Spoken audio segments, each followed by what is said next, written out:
Josie's knees hit the frozen ground. She couldn't feel her legs anymore. "Mister!" Her voice cracked like breaking ice. "Mister, please!" The baby in her arms had stopped crying an hour ago. That terrified her more than the cold. Behind her, Sam dragged Violet through the snow. Rose had fallen twice. They couldn't fall again. "We found Mama's shoes!" Josie screamed at the figure in the distance. "We found her shoes by the creek, but Mama wasn't there. Please, mister, my sister's dying." The man turned. Josie saw his face change. Then he was running toward them. If you want to know what happens next, subscribe to my channel and follow this story to the end. Comment the city you're watching from so I can see how far this story has traveled. Silas Thornton hadn't run in 5 years. Not since the night he'd sprinted to town for the doctor. Not since he'd raced back home and found Eleanor already cold, Hannah burning with fever in her arms. But he ran now. His boots punched through the snow. His lungs burned. The children grew larger with every stride, and what he saw made his stomach drop. 5 of them.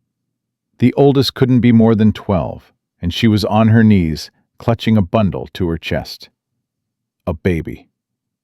Behind her, a boy was half carrying, half dragging 2 smaller girls. The littlest one's lips were blue. Silas reached them and dropped to his knees in front of the oldest girl. "Give her to me." The girl's eyes were wild. "She won't wake up. She stopped crying and she won't wake up." "I know. Give her to me now." The girl hesitated. "I'm trying to save her life," Silas said. "Let me help." Something in his voice broke through. The girl released the baby. Silas ripped open his coat and pressed the infant against his bare chest, wrapping the coat around them both. The cold of her skin shocked him. Ice. She was ice. "You," he pointed at the boy. "Get the others inside. That house. Go." The boy didn't move. His face was hard, suspicious. "Now," Silas barked. "You want your sisters to die out here?" That moved him. The boy grabbed the 2 smaller girls and stumbled toward the house. Silas looked at the oldest girl. "Can you walk?" "I don't know." "Try." She pushed herself up. Her legs buckled. Silas caught her with his free arm. "Lean on me. We're almost there." They made it to the porch. The boy had already gotten the door open. Warm air rushed out, and the smaller girls stumbled inside like they'd never felt heat before. "Fire," Silas said. "Build it up, all the wood you can find." He carried the baby to the hearth and knelt there, still holding her against his chest. She was so small, so cold. Her breaths came shallow and far apart. "Come on," Silas muttered. "Come on, little one. Don't you quit on me." The oldest girl appeared beside him. "Is she going to die?" Silas didn't answer. He rubbed the baby's back, her arms, her legs, trying to force the blood to move. "Is she going to die?" the girl asked again, louder. "Not if I can help it." "That's not an answer." Silas looked at her. This girl with ice in her hair and terror in her eyes, who'd carried her baby sister through a blizzard and refused to look away from the truth. "She's alive," he said. "That's what matters right now." The baby stirred. A tiny sound escaped her lips. Then she started to cry. The oldest girl burst into tears. "Lily! Oh God, Lily!" "She's fighting," Silas said. "That's good. She needs milk. Warm milk. There's a pail in the kitchen." The girl ran. Silas looked around the room. The boy was feeding wood into the fire, his movements mechanical but efficient. The 2 middle girls huddled together on the floor near the hearth, shaking violently. One of them was crying. The other just stared at nothing. "You," Silas said to the boy. "What's your name?" "Sam." Sam, there's blankets in that chest. Get them. Wrap up your sisters. Sam moved without argument this time. He pulled out blankets and carried them to the smaller girls, draping them over their shoulders, tucking them in tight. "What's her name?" Silas asked, nodding toward the crying one. "Violet. She's 7. "And the quiet one?" "Rose. She's 5. "Rose." Silas kept his voice soft. "Rose, can you look at me?" The girl didn't respond. Her eyes stayed fixed on some distant point, her body completely still. "She gets like that when she's scared," Sam said. "Mama calls it her hiding place. Says she goes somewhere in her head where nothing bad can reach her." Silas's chest tightened. He knew that place. He'd lived there for 5 years. The oldest girl came back with warm milk in a cup. She knelt beside Silas and held it to the baby's lips. Lily drank greedily, milk spilling down her chin. "Good girl," the older girl whispered. "Good girl, Lily. Drink it all." "What's your name?" Silas asked. "Josephine. Everyone calls me Josie." "How old are you, Josie?" 12. 12 years old, and she'd kept 4 children alive through a blizzard. Silas had known grown men who couldn't have done what she did.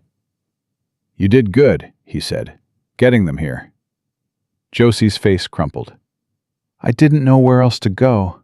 We walked all night. I just kept walking toward the lights. I thought if we stopped, we'd die." "You were right." She looked at him with red-rimmed eyes. "You believe me? About Mama?" "Tell me what happened." Josie took a shaky breath. The baby had finished the milk and was now sleeping against Silas's chest, her breathing deeper and steadier. "We were camping by the canyon. Miller's Canyon, I think Mama called it. We've been traveling for 3 weeks, trying to get to California." "Just you and your mama? No pa?" "Papa's dead." Sam's voice cut in from across the room. "Cave-in at the mine, 2 years ago." "I'm sorry." "Don't be. You didn't kill him." Silas studied the boy. 9, maybe 10 years old enough to remember his father, old enough to be angry about losing him. "Go on," Silas said to Josie. "Mama found a spot that was sheltered from the wind. She said we'd be safe there for the night." Josie's hands twisted in her lap. "I woke up before dawn. Something felt wrong. I looked over at Mama's bedroll, and she wasn't there." "Her coat?" "Still there. Her bag. Everything. But she was gone." "And her shoes?" Josie reached into her pocket and pulled out a worn leather shoe. The sole was coming loose. The laces were still tied. "I found them by the creek, just sitting there, side by side, like she'd stepped out of them and walked away." Her voice broke. "But why would she do that? Why would she leave us? Why would she walk into the snow with no shoes?" "She wouldn't," Silas said quietly. "Not by choice." "Then what happened to her?" Silas didn't answer right away. He was thinking about the territory, about the trails that wound through these mountains, about the rumors he'd heard in town. Women disappearing, travelers who never arrived where they were going. "Josie," he said carefully, "did you see anyone else? Before your mama went missing?" Josie's face changed. Fear flickered across it. "There was a man." Silas went still. "Tell me." "He came to our camp the night before. Just appeared out of nowhere. Said he was passing through. Asked if we needed anything." "What did he look like?" "Tall. Thin. He had a scar." She touched her cheek. "Here. Running down his face. And he smiled the whole time he talked. But it wasn't a real smile. It made my skin crawl." Silas's blood turned to ice. Emmett Crane. He'd known Crane for years, seen him around cold water springs, always passing through, never staying long. The man had a reputation. Nothing anyone could prove, but the kind of whispers that followed certain men like shadows. "This man," Silas said. "Did he say anything else? Did he touch your mama?" No, Mama told him to move along. He did, but Josie shuddered. He kept looking back at her, at us, like he was counting us. Sam spoke up. "I told Mama we should move, find a different spot. She said we were too tired, said it would be fine." "It's not her fault," Josie snapped. "I didn't say it was." "You're thinking it." "Stop," Silas's voice cut through their argument. "This isn't anybody's fault, except the man who took her. You understand? The only person to blame is him." Both children fell silent. Silas stood carefully, still holding the sleeping baby. He carried her to Josie and transferred her gently into the girl's arms. "I need you to watch your sisters," he said. "All of them. Can you do that?" "Where are you going?" "To find your mama." Sam jumped to his feet. "I'm coming with you." "No." "She's my mama too. I got a right." "You got a right to stay alive. Your sisters need you here. Josie can watch them." "And what happens if something goes wrong? What happens if those men come here while I'm gone?" Silas looked the boy dead in the eyes. "Your sisters need someone to protect them. That's you." Sam's jaw tightened, his hands balled into fists. For a moment, Silas thought he might argue more. But then the boy looked at his sisters, at Violet, still crying quietly, at Rose, still lost in her hiding place, at Lily, sleeping in Josie's arms. "Fine," Sam said. "But if you don't come back, I'm going after her myself." "Fair enough." Silas went to his bedroom and opened the closet. His rifle hung on the wall where it had hung for 5 years, untouched. He pulled it down and checked the chamber. Loaded. He grabbed extra ammunition and stuffed it in his coat pocket. From the drawer, he took his revolver. The weight of it felt wrong in his hand, like holding a piece of his past. When he came back to the main room, the children were watching him. Even Rose had come out of her hiding place, her eyes tracking the guns. "Mr. Thornton?" Violet's small voice surprised him. It was the first time she'd spoken.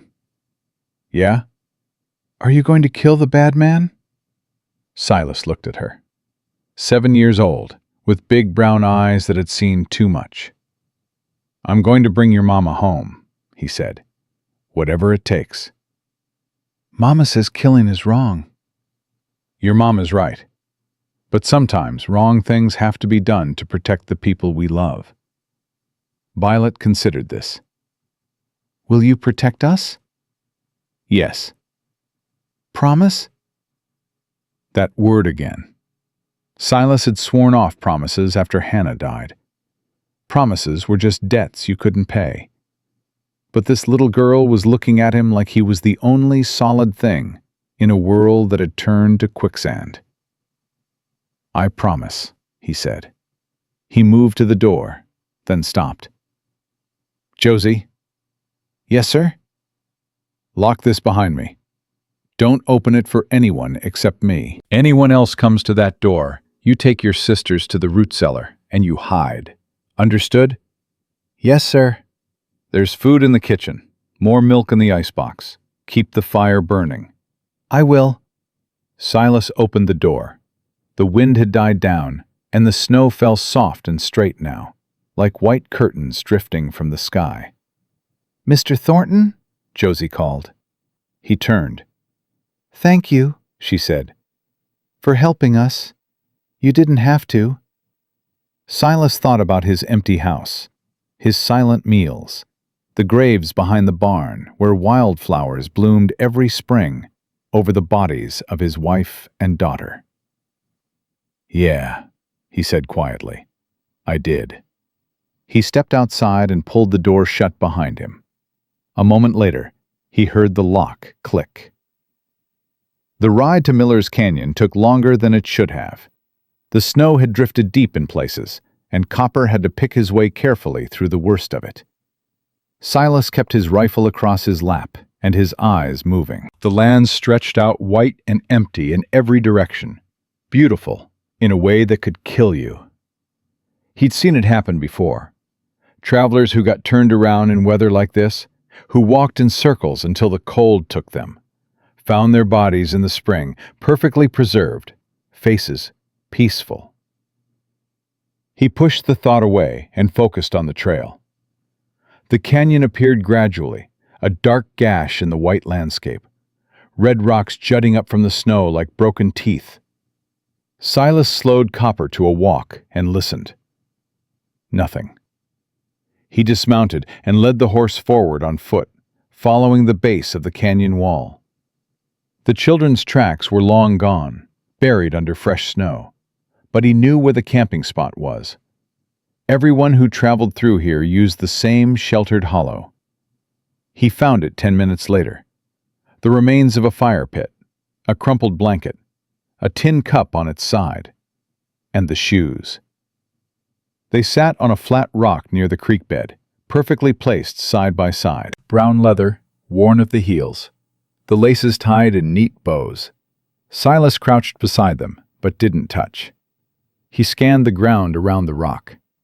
The snow had covered most of the prints, but in a sheltered spot near the creek, he could make out faint impressions. Bare footprints, small, a woman's. They led deeper into the canyon. He followed. The walls rose higher around him, blocking out the weak winter sun. Shadows pooled in the crevices and alcoves. The temperature dropped. Silas moved slowly, stopping every few yards to listen.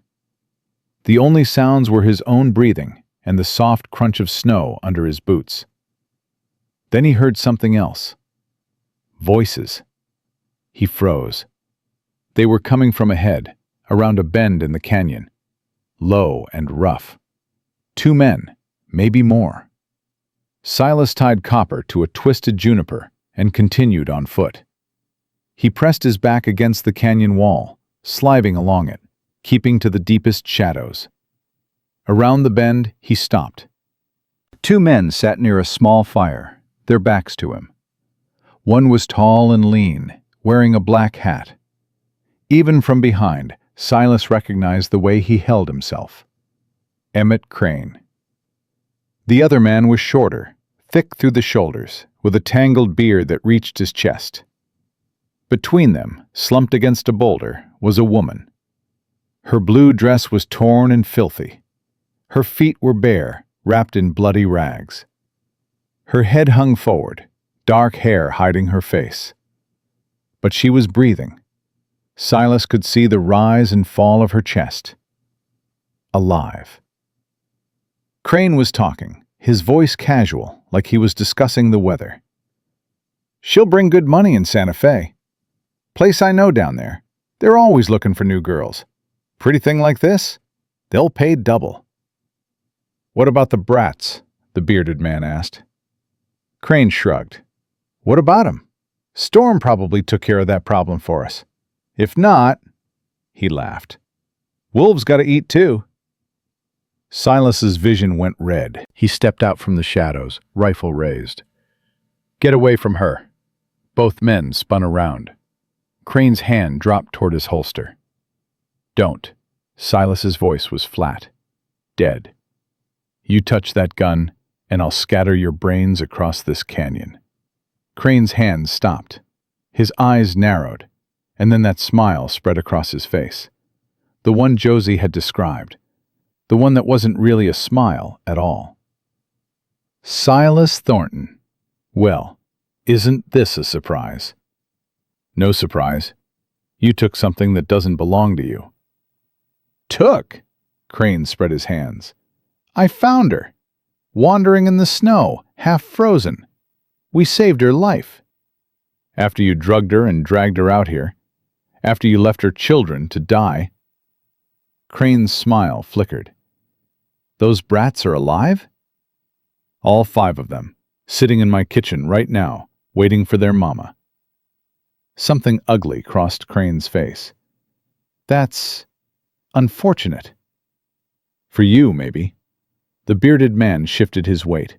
Silas swung the rifle toward him. Don't get ideas, friend. I've got 6 rounds. That's 3 for each of you. Easy now, Crane held up his hands. No need for anyone to get hurt. Let's talk about this like civilized men. Civilized? Silas spat the word. You kidnap women. You sell them. You leave children to freeze to death. Nothing civilized about you. It's just business, supply and demand. I don't make the rules.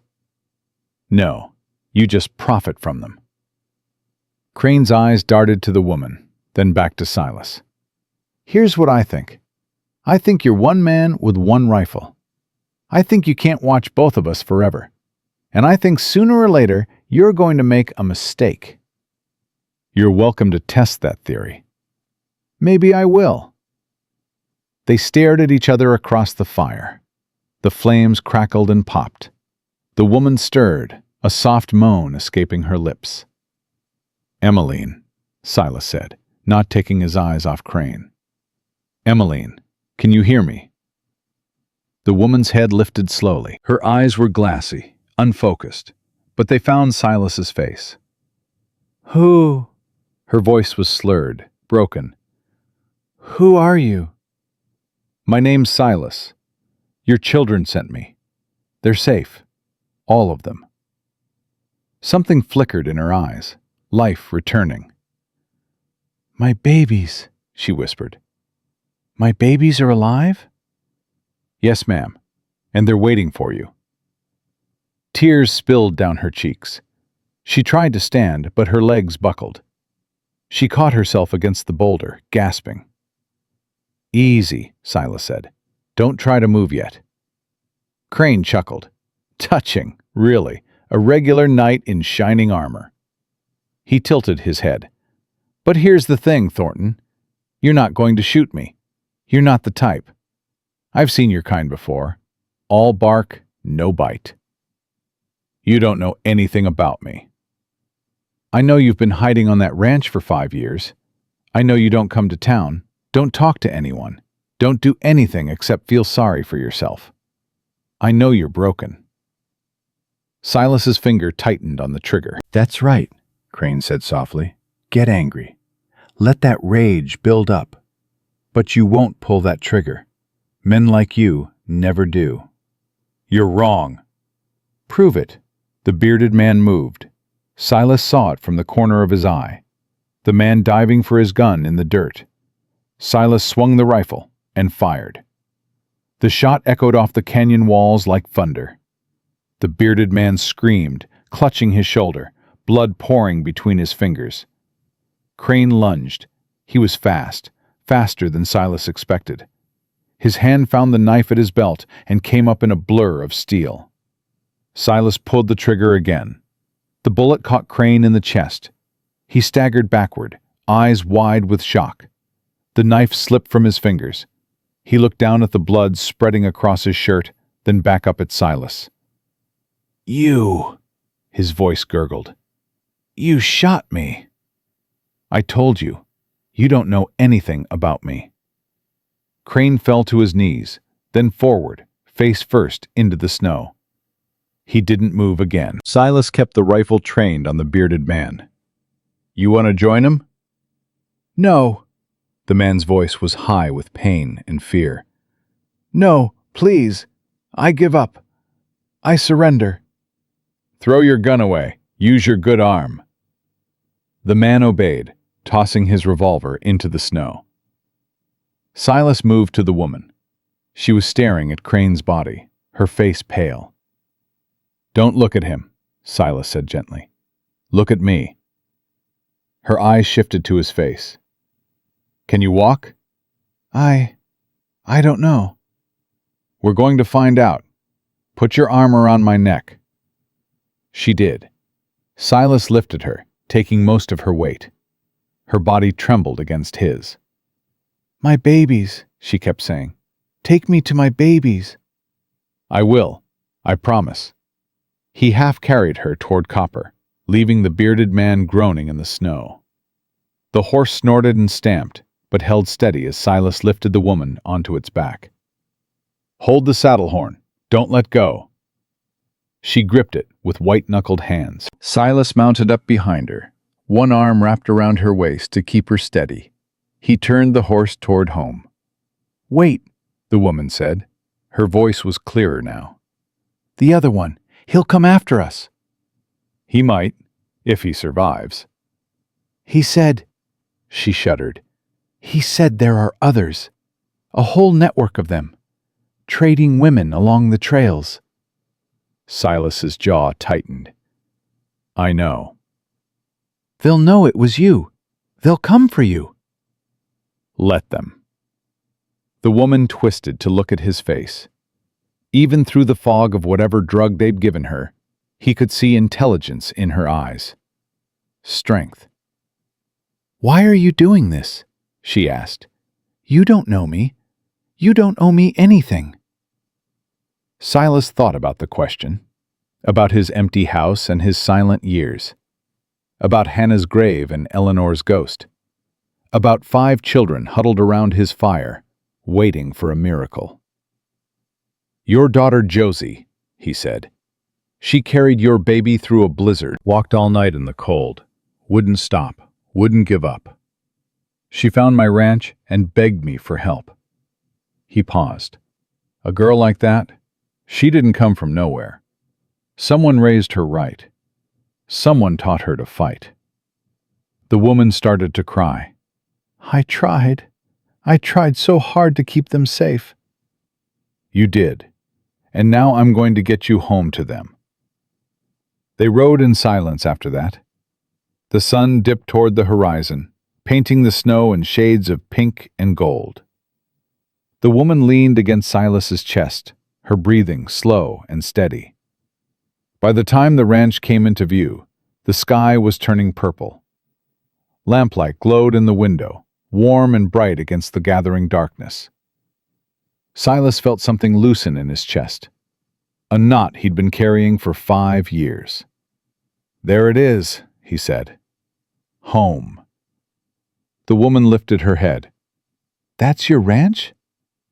Yes, ma'am. It's beautiful. Silas looked at the weathered house, the old barn, the fence posts he'd been meaning to fix for years. Beautiful wasn't the word he would have chosen. But looking at it now, through her eyes, he thought maybe he understood. They reached the porch, and Silas dismounted carefully. He helped the woman down, her legs still unsteady. Josie, he called. Open the door. Silence. Then the lock clicked. The door swung open, and Josie stood there, her face pale in the lamplight. She saw her mother. The sound she made wasn't a scream. It was something deeper than that, something torn from the very center of her.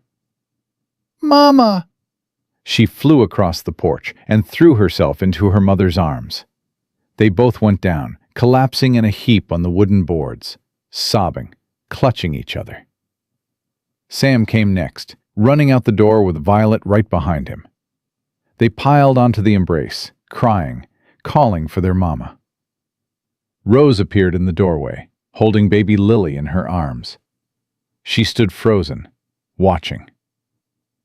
Mama, she whispered. The woman looked up, tears streaming down her face. Rose, baby, come here. Rose walked forward slowly, like she was afraid it wasn't real. She knelt beside her mother and sisters, and the woman pulled her close, Lily and all. Silas stepped back. He watched them there on his porch, this family that had found each other again against all odds. 5 children and their mother, tangled together, crying and laughing, and holding on like the world depended on it. Maybe it did. The woman looked up at him over her children's heads. Her eyes met his. Thank you, she said. I don't even know how to... Don't, Silas shook his head. Just take care of your children. That's thanks enough." He turned and walked toward the barn, leading Copper by the reins. Behind him, he could hear them talking, crying, all the sounds of a family reunited. The barn was cold and dark. Silas unsaddled the horse and brushed him down, going through the motions without thinking. His hands shook slightly. Adrenaline still, or something else. He thought about Crane's face when the bullet hit. The surprise in his eyes. Men like you never do. Silas looked down at his hands. They didn't feel like his anymore. They felt like they belonged to someone he used to be. Someone who died alongside Eleanor and Hannah, buried in that frozen ground behind the barn. But tonight, those hands had saved a woman, had brought a mother back to her children. Maybe that was worth something. He finished with the horse and walked back toward the house. Through the window, he could see them inside now, gathered around the fire. The woman sat on the couch, children pressed against her on all sides. Josie was talking, gesturing, probably telling the story of their journey through the blizzard. Silas stopped on the porch. He wasn't sure if he should go in. This was their moment, their family. He was just a stranger who'd stumbled into their lives. The door opened. Sam stood there, backlit by the fire. "You coming in or not?" Silas blinked. "I didn't want to intrude. Mama wants to thank you proper. Says it ain't right, you standing out here in the cold while we're warm inside." "Your mama needs rest, not company." "Mama says you're not company." Sam's voice softened just slightly. "She says you're the reason we still have a mama at all." Silas looked at the boy, at the hardness in his eyes that was starting to crack, at the child underneath, scared and grateful and trying so hard to be strong. "All right," Silas said. "I'll come in." He stepped through the door into the warmth.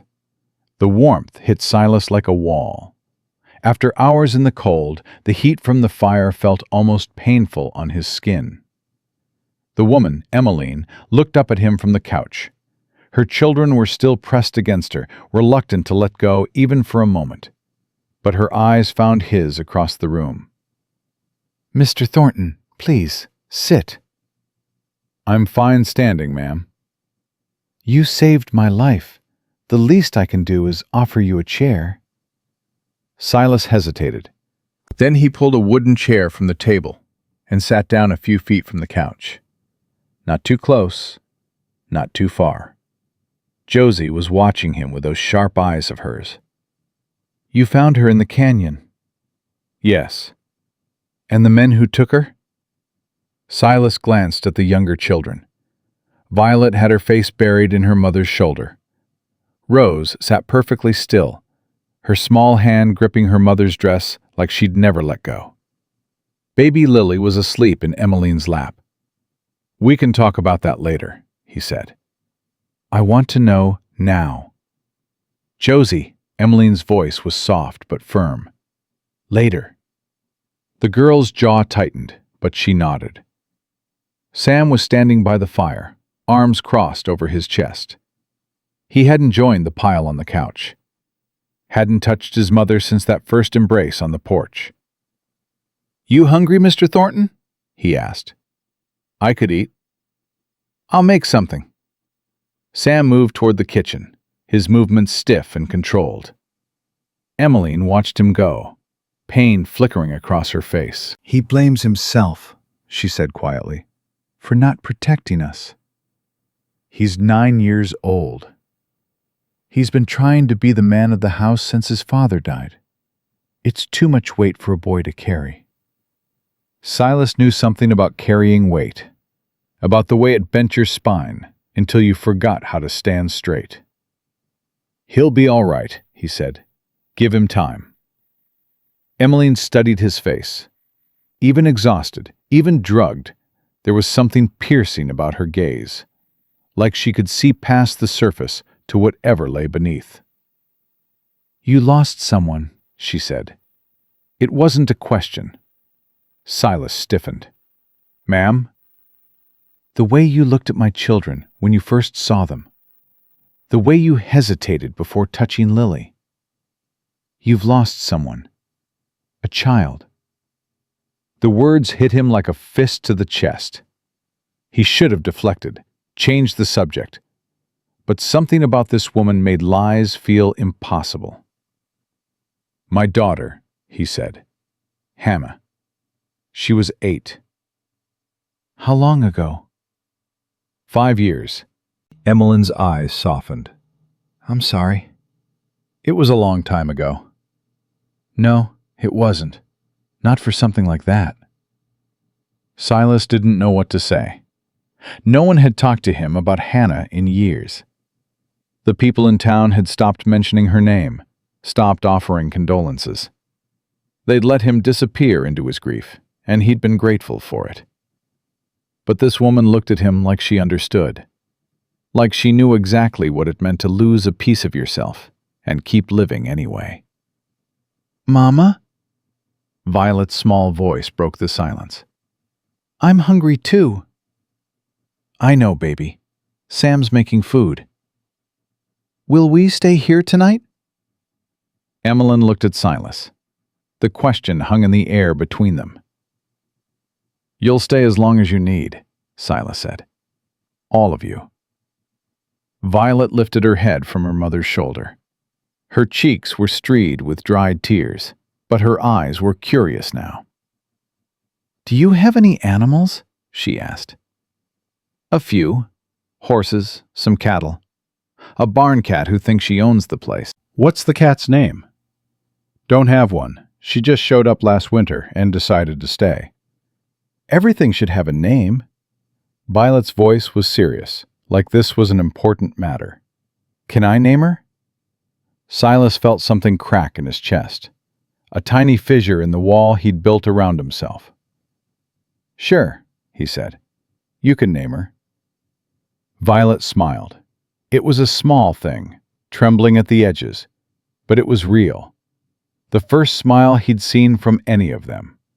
Sam came back from the kitchen with a plate of bread and cheese. He handed it to his mother first, then made another trip for the rest of them. Silas took his portion and ate mechanically, not tasting anything. The fire crackled. The wind had picked up again outside, rattling the windows. But inside, the house felt different than it had that morning. Fuller. Warmer. Mr. Thornton, Emmeline's voice pulled him back. I need to know what happened. In the canyon. Silas set down his plate. You sure you want to hear it tonight? I need to know what we're dealing with, if there's danger coming. She was right. He owed her the truth. There were 2 of them, he said. The one with the scar, Emmett Crane, and another man, bigger, had a beard. I remember them. Crane was the one who... She trailed off, her hand moving unconsciously to her throat. He's dead. The words landed like stones. The children went still. You killed him? Josie asked. Yes. Good. The word came out hard, fierce. I'm glad he's dead. Josie, Emmeline's voice held a warning. He was going to sell you, Mama. He was going to sell you like cattle and let us freeze to death. He deserved worse than dying. Silas looked at this 12-year-old girl with fire in her eyes and hatred in her voice. And he saw himself. The way he'd felt after Eleanor died. The rage that had nowhere to go. Maybe he did, Silas said quietly. But being glad about killing isn't something to hold on to. It'll poison you if you let it. Josie's eyes met his. For a moment, she looked like she wanted to argue. Then something shifted in her face. Did it poison you? The question cut deeper than she knew. I'm working on it, Silas said. Emmeline reached out and took Josie's hand. What about the other man, the one with the beard? Shot him in the shoulder. Left him in the canyon. So he's alive. Maybe. Depends on whether he can stop the bleeding. Whether the cold gets him. And if he lives? Silas met her eyes. Then he might come looking for revenge. Or he might run. Hard to say. Crane mentioned others. A network. I know. I've heard rumors. Women disappearing along the trails. Never could prove anything. Silas leaned forward. But right now, tonight, you're safe. That's what matters. And tomorrow? Tomorrow we figure out the rest. Emmeline nodded slowly. She looked exhausted, the brief burst of energy fading. Her eyes were drooping, her body sagging against the couch. You need sleep, Silas said. All of you. I don't want to sleep. Violet's voice was small. What if I wake up and Mama's gone again? Emmeline pulled her daughter close. I'm not going anywhere, baby. I promise. You promised before. You said we'd be safe at the camp. The words were innocent, but they landed like a blow. Emmeline flinched. Violet. Josie's voice was sharp. That's not fair. I'm not trying to be mean. Violet started crying again, her small body shaking. I was so scared. I thought you were dead. I thought we were all going to die. Emmeline gathered her daughter against her chest, rocking her gently. I know, baby. I know. I'm so sorry. I'm so sorry I scared you. Silas stood abruptly. The room felt too small, too full of pain that wasn't his to witness. I'll make up the beds, he said. There's a room down the hall. It was... He stopped, swallowed. It's got a big bed. Should fit all of you if you squeeze. Emmeline looked up at him, understanding in her eyes. Thank you. He nodded and walked down the hallway. The door at the end had been closed for 5 years. He hadn't been able to bring himself to open it. Hadn't been able to face what was inside. His hand trembled as he reached for the knob. The room was exactly as Eleanor had left it. The quilt she'd made spread across the bed. The small rocking chair in the corner, where she'd nursed Hannah as a baby. The curtains with the blue flowers that she'd sewn herself. Dust covered everything. The air smelled stale, trapped. Silas forced himself to move. He stripped the old sheets and found fresh ones in the closet. He made the bed with mechanical precision, tucking the corners tight the way Eleanor had taught him. When he finished, he stood in the doorway and looked at the room. It didn't feel like a tomb anymore. It felt like what it was. A bedroom. A place for a family to sleep. Mr. Thornton? He turned. Josie stood in the hallway, watching him. Room's ready, he said. This was your wife's room, wasn't it? The girl was too perceptive by half. How'd you know? The way you looked when you said there was a room. Like it hurt to even think about it. She paused. You don't have to give it to us. We can sleep by the fire. It's fine. It's not fine. I can see it's not fine. Silas sighed. Your mama needs a real bed. Your sisters need somewhere warm and safe. This room's been empty too long anyway. Maybe it's time it had people in it again. Josie studied him for a long moment. Then she did something he didn't expect. She stepped forward and hugged him. It was quick, fierce, over almost before it started. But the warmth of it lingered. Thank you, she said. For everything. Then she turned and walked back to the main room, leaving Silas standing alone in the hallway, with his heart cracking open, inch by inch. Getting everyone to bed took longer than Silas expected. Violet refused to let go of her mother's hand. Rose had retreated back into her silence, moving like a sleepwalker. Baby Lily woke up crying and had to be soothed with more warm milk. Sam stood apart from all of it, watching from the doorway, with that hard expression on his face. "You going to sleep?" Silas asked him. "Someone should keep watch." "That's my job. It's my family." Silas recognized the stubbornness in the boy's jaw, the same stubbornness he'd had at that age, the same need to prove himself. "All right," he said. "We'll split it. You take the first half of the night, I'll take the second. Deal?" Sam's eyes widened slightly. He'd expected an argument, not agreement. "Deal," he said. Silas showed him where the rifle hung over the fireplace. "You know how to use this?" "Papa taught me." "Good. You see or hear anything strange, you come get me. Don't try to be a hero. Understand?" "Yes, sir." And Sam? Yeah? Your mom is proud of you, even if she doesn't say it. What you did out there, helping your sisters through the storm, that took guts. Something flickered in the boy's face. Pride, maybe, or the need to cry that he was holding back with everything he had. "I just did what had to be done," he said. "That's what men do." Sam blinked. Silas saw the words land, saw them take root. "Get some rest when you're tired," Silas said. "Don't push yourself too hard." He walked to his own room and closed the door.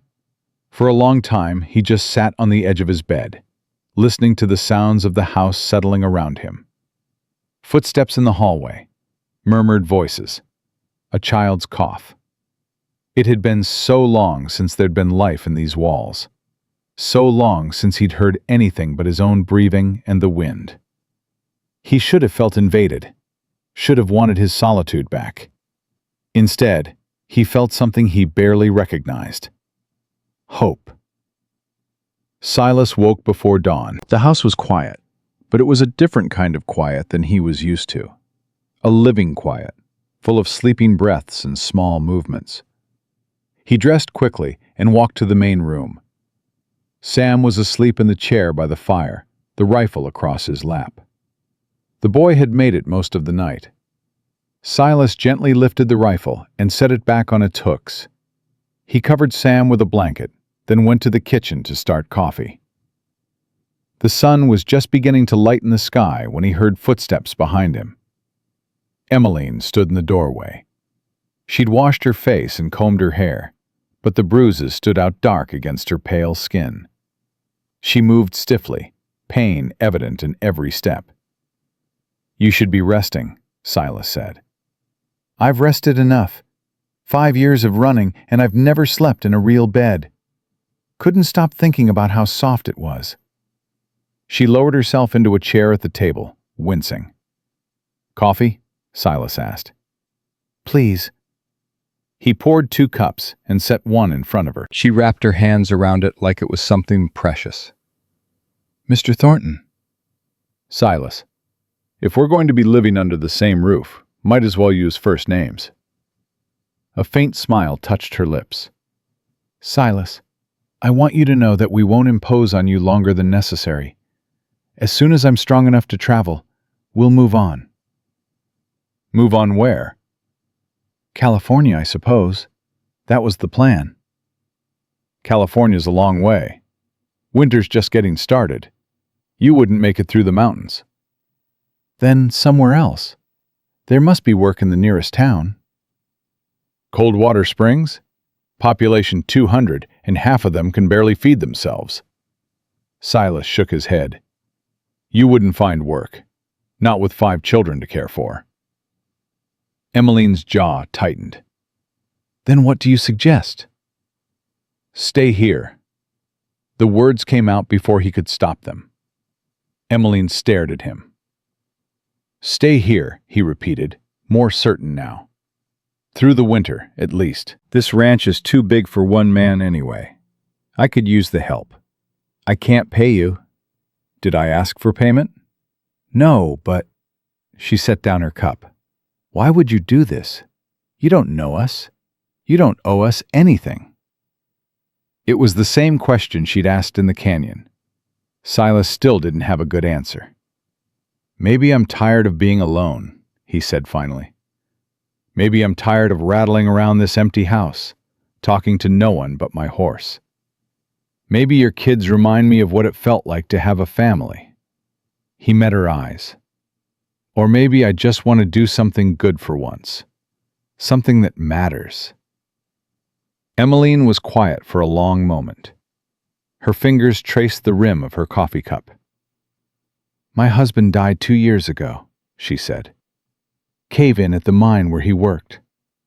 They never even found his body." "I'm sorry." "After he died, his brother tried to claim us. Said a widow with 5 children needed a man to take care of her. Said he'd be doing me a favor." Her voice hardened. What he really wanted was the land. Thomas had a small claim, enough to build on. Victor wanted it for himself. "Victor?" "Victor Holloway, my brother-in-law." She looked up at Silas. "He's the reason we ran. He was going to force me to marry him. Take the children. Take everything. So I packed what I could carry, and we left in the middle of the night." Silas felt a cold anger building in his chest. "He hurt you?" "He tried. I hit him with a skillet and ran." A ghost of a smile crossed her face. "Broke his nose, I think. He wasn't too happy about that." "Good for you." "The problem is, he's not the type to give up. He's been following us. We'd hear about a man asking questions in the towns behind us. Tall, red hair, mean eyes. That's Victor." "You think he's still looking?"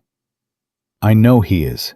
Victor doesn't like losing, and he really doesn't like being made a fool of." She took a breath. "That's why I can't stay here, Silas. It's not just Crane's people I have to worry about. It's Victor, too. If he finds us here, he'll cause trouble. For me and for you." Silas leaned back in his chair. "Let me worry about that." "You don't understand. Victor's dangerous. He has friends, connections." "So do I." "Silas." "Emmeline." He leaned forward, holding her gaze.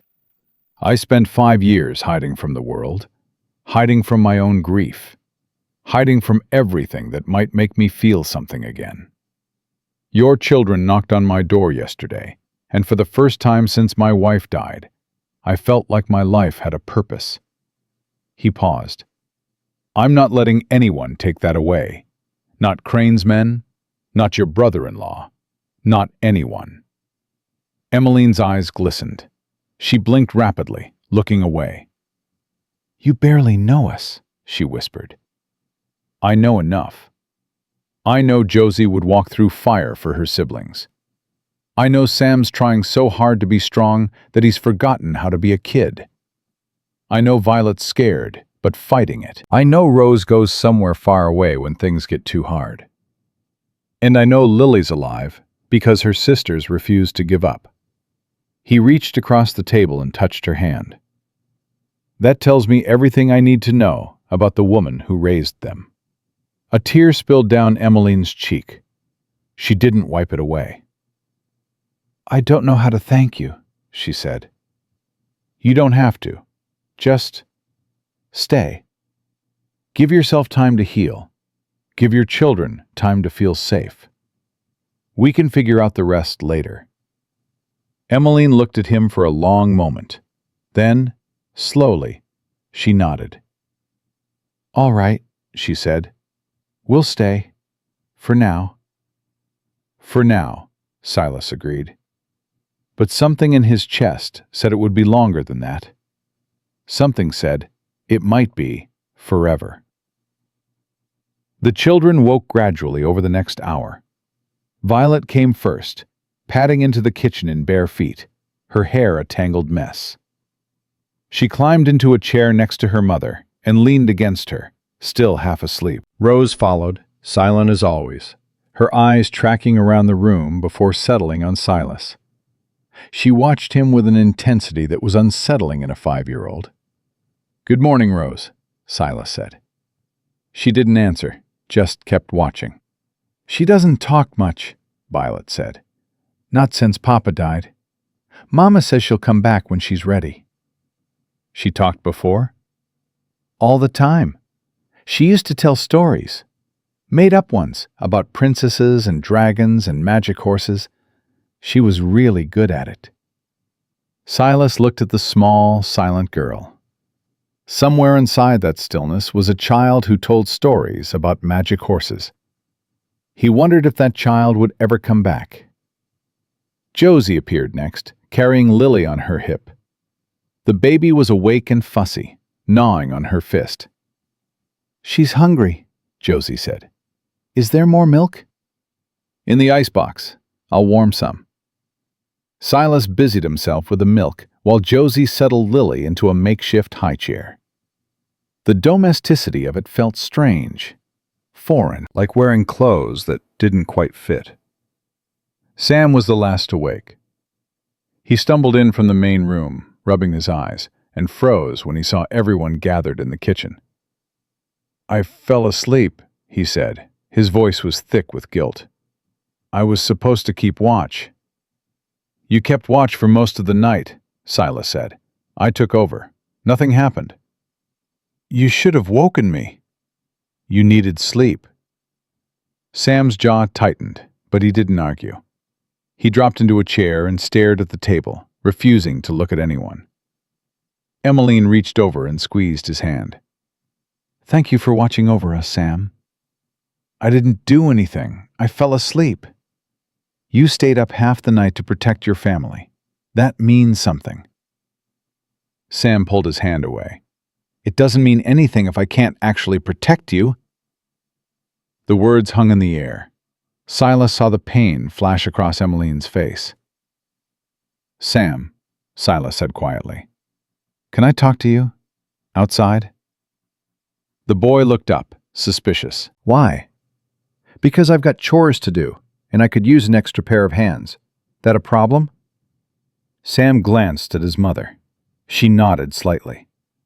"Fine," he said. "Let's go." They walked out into the cold morning air. The sun was up now, weak and pale, casting long shadows across the snow. Silas led the way to the barn, where Copper was waiting for his morning feed. "You know how to take care of horses?" Silas asked. "Some. Papa had a mule." "Close enough. Grab that bucket. Fill it from the barrel in the corner." They worked in silence for a few minutes. Sam moved efficiently, following Silas's instructions without complaint. The boy was a hard worker. That was clear. "You want to tell me what's eating at you?" Silas asked finally. Sam's shoulders stiffened. "Nothing's eating at me." "Son, I've been angry at the world for 5 years. I know what it looks like." "I'm not angry." "Then what are you?"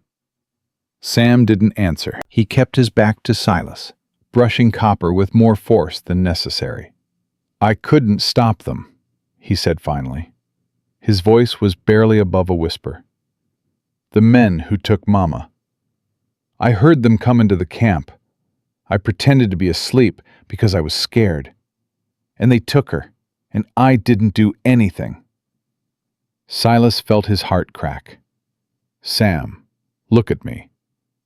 The boy turned slowly. His eyes were red, his jaw trembling with the effort of holding back tears. "You're 9 years old," Silas said. "Those men were grown, armed. If you'd tried to stop them, they would have killed you. And then who would have gotten your sisters to safety? Who would have kept Lily alive through the storm?" "Josie did that, not me." "Josie couldn't have done it alone. She needed help. She needed you." "She's stronger than me. She's always been stronger." "That's not true, and you know it." Silas stepped closer. "You want to know what I saw yesterday?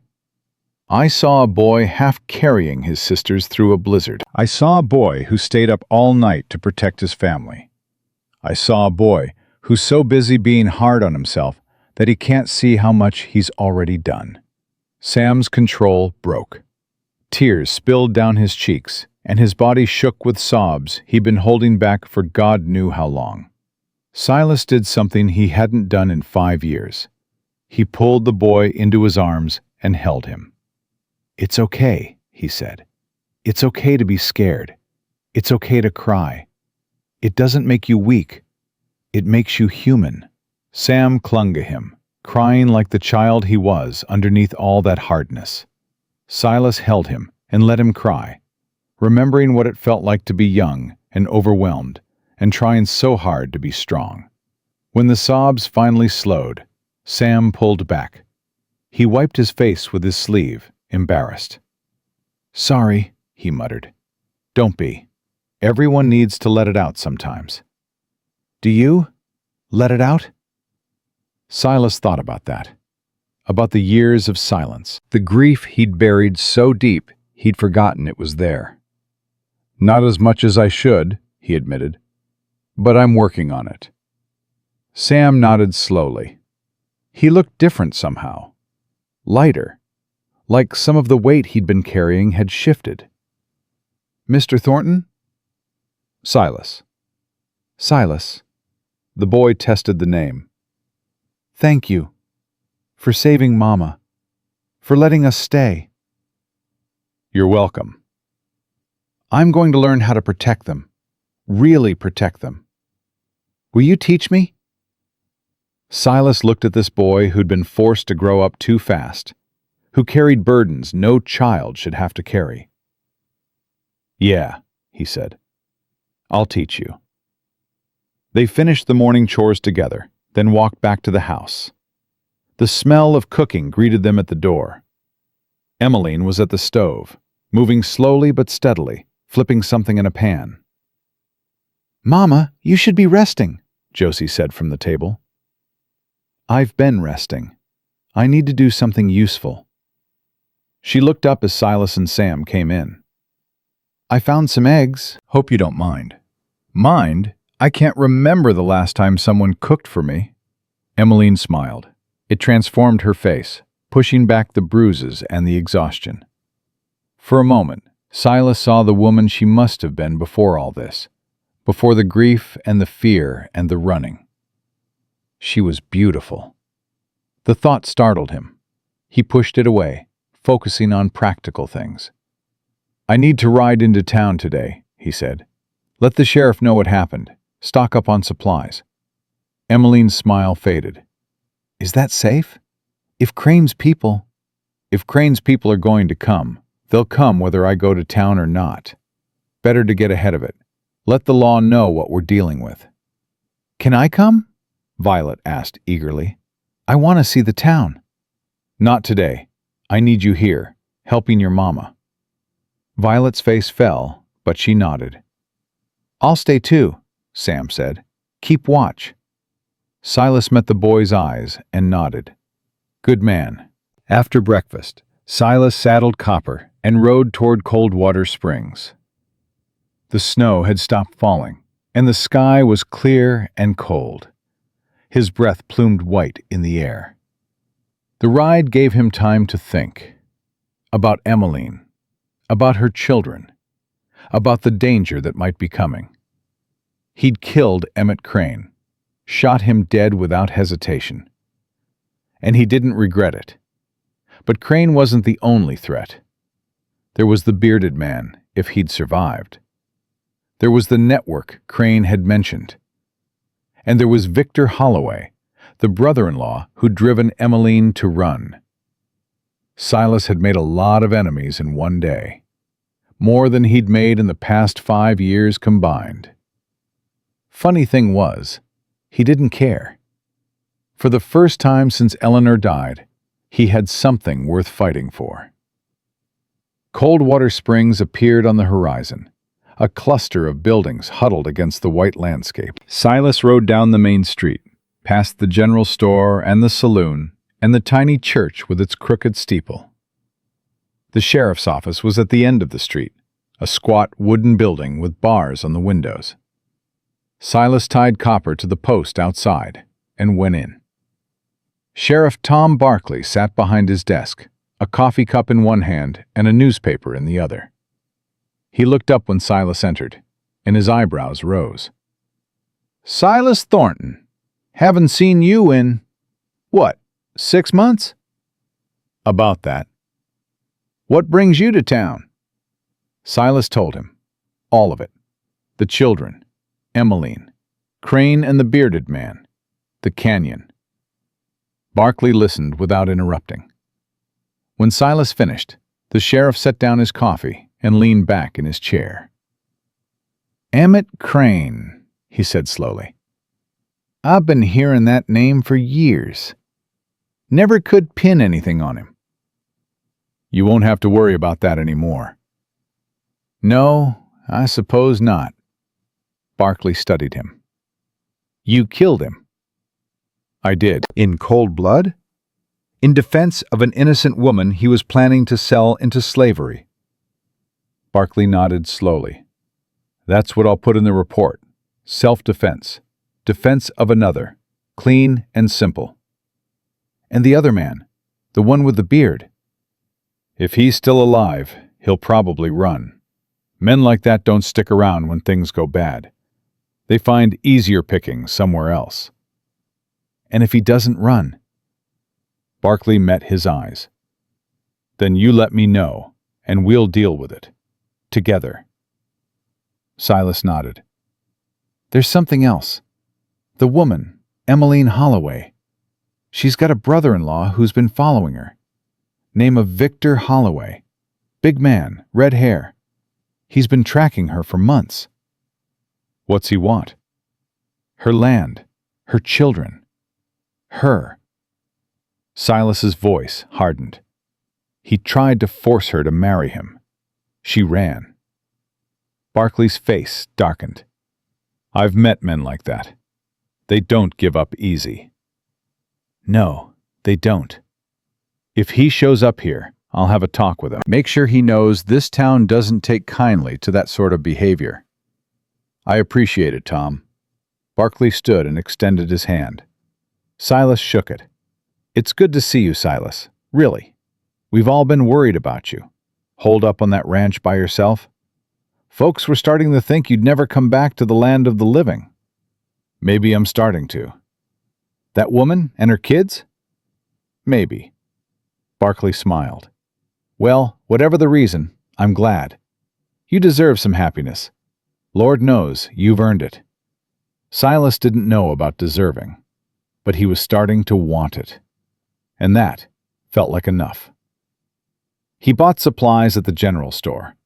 Extra food, blankets, a small doll with a porcelain face and a blue dress, for reasons he didn't examine too closely. When he got back to the ranch, the sun was setting. Golden light spilled across the snow, turning the world to fire. Smoke curled from the chimney of his house, and through the window he could see figures moving inside. Silas stopped his horse and just looked for a moment. His house, his home, full of people again. It felt like waking up from a long, dark dream. He urged Copper forward and rode toward the light. The days that followed settled into a rhythm that surprised Silas with its ease. Morning started early. He'd wake before dawn, build up the fire, and start coffee. By the time the sun crept over the horizon, Emmeline would be in the kitchen, moving a little stronger each day. They'd work side by side without speaking much, the silence comfortable between them. The children filled the house with noise and chaos and life. Violet had named the barn cat Snowball, despite the cat being orange, and spent hours trying to coax her into the house. Rose remained quiet, but Silas noticed she'd started following him around the ranch, watching everything he did with those solemn eyes. Sam threw himself into learning, helping with chores, asking questions about the horses, the cattle, the land. And Josie, always Josie, moved through the house like a second mother, keeping her siblings in line, making sure everyone was fed and warm and accounted for. Baby Lily had recovered completely. Her cheeks were pink now, her eyes bright. She'd started crawling, getting into everything she could reach, and her laughter rang through the rooms like bells. It had been 8 days since Silas had brought Emmeline home from the canyon. 8 days of healing. 8 days of something that felt almost like family. He should have known it couldn't last. The trouble came on a Tuesday. Silas was in the barn with Sam, teaching him how to check a horse's hooves for stones, when Josie came running across the yard. "Someone's coming!" Silas straightened immediately. "How many?" "Just one, a man on horseback, coming up the main road." "Get inside. Tell your mama. Lock the doors." Josie didn't argue. She turned and ran back toward the house.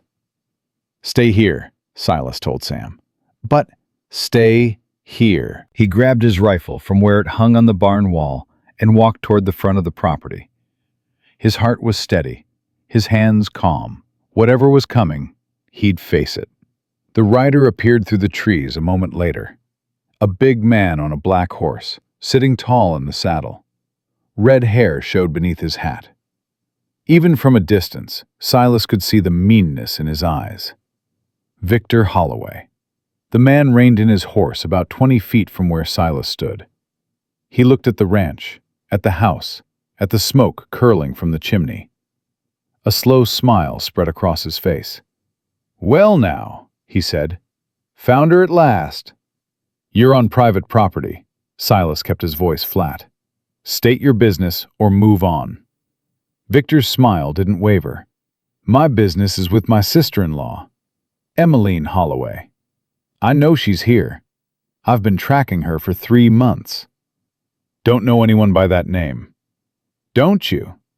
Victor swung down from his horse, landing heavy in the snow. He was bigger than Silas had expected. Taller, broader through the shoulders. "See, I think you do. I think she's in that house right now, hiding behind your skirts.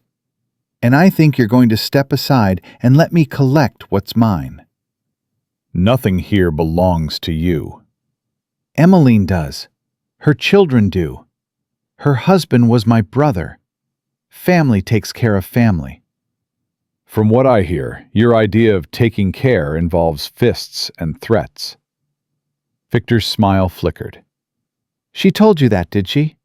Told you I was some kind of monster?" He shook his head. "Emmeline's always been dramatic. All I wanted was to give her and those kids a home, a stable life. Instead, she runs off in the middle of the night, drags those children across half the country, nearly gets them killed." His voice hardened. "That's not a mother's love. That's madness." "Seems to me a woman who runs that far has a good reason." "Seems to me it's none of your concern." "You made it my concern when you rode onto my land." The two men stared at each other. The wind picked up, sending snow swirling between them. "I'm going to see her," Victor said. "One way or another. You can step aside easy, or you can make this hard. Your choice." Silas raised the rifle. "Made my choice." Victor's eyes dropped to the gun, then back to Silas's face. For a long moment, nothing moved. Then Victor laughed, a low, ugly sound. "You think that scares me? You think I haven't had guns pointed at me before?" He took a step forward. "I've killed men, friend. Killed them with my bare hands. You're just some broken-down rancher playing hero. You don't have the stomach for what comes next." "You want to test that theory?" Another step. Victor was close now. Close enough that Silas could see the broken blood vessels in his nose, the yellowing of old bruises on his knuckles. "I'm going to walk past you," Victor said softly. "I'm going to go into that house. I'm going to take Emmeline and those children, and there's not a damn thing you can do to stop me." Silas pulled the hammer back. The click echoed in the cold air. "One more step," he said, "and I put a bullet in your chest. I've already killed one man this week. Won't lose sleep over another." Something shifted in Victor's eyes. A flicker of doubt. "You're bluffing. Try me." They stood frozen, balanced on the edge of violence. Silas's finger rested on the trigger. His breathing was slow and steady. He meant every word, and Victor could see it. The front door of the house opened. "Victor!"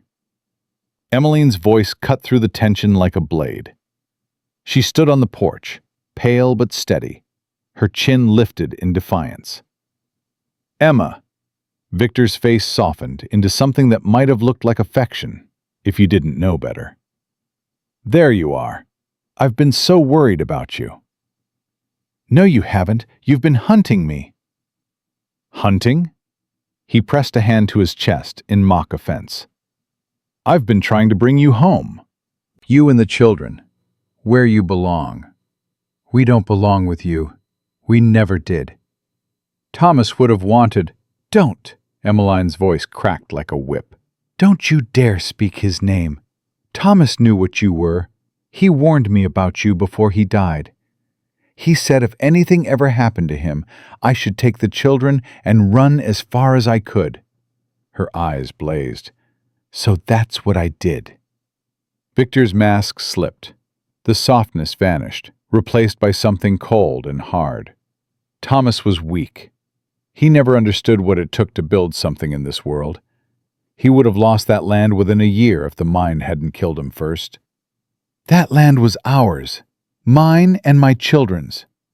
"That land is in my name now. Signed over legal and proper. You've got nothing, Emma. No home, no money, no future." He spread his hands. "All you've got is me." "She's got me." Silas's voice was quiet, but it carried. Victor turned to look at him. "You?"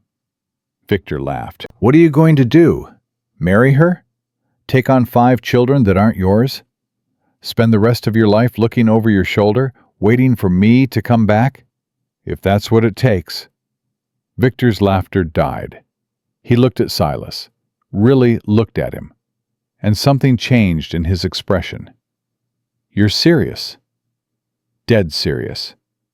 "You don't know what you're getting into, friend. This woman is trouble.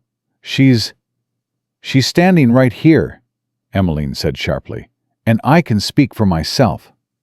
She walked down the porch steps, her movements stiff but determined. She crossed the yard and stopped beside Silas, close enough that their shoulders almost touched. "Go home, Victor," she said. "There's nothing for you here. Those children are my blood.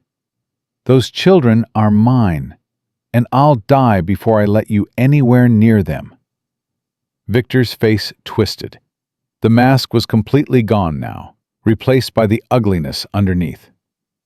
"You think this is over?" His voice was low, dangerous. "You think you can run to the middle of nowhere and hide behind some cowboy, and that makes you safe?" He jabbed a finger at her. "I own you, Emmeline. I own those kids, and I will have what's mine." "Get off my land," Silas's voice was ice.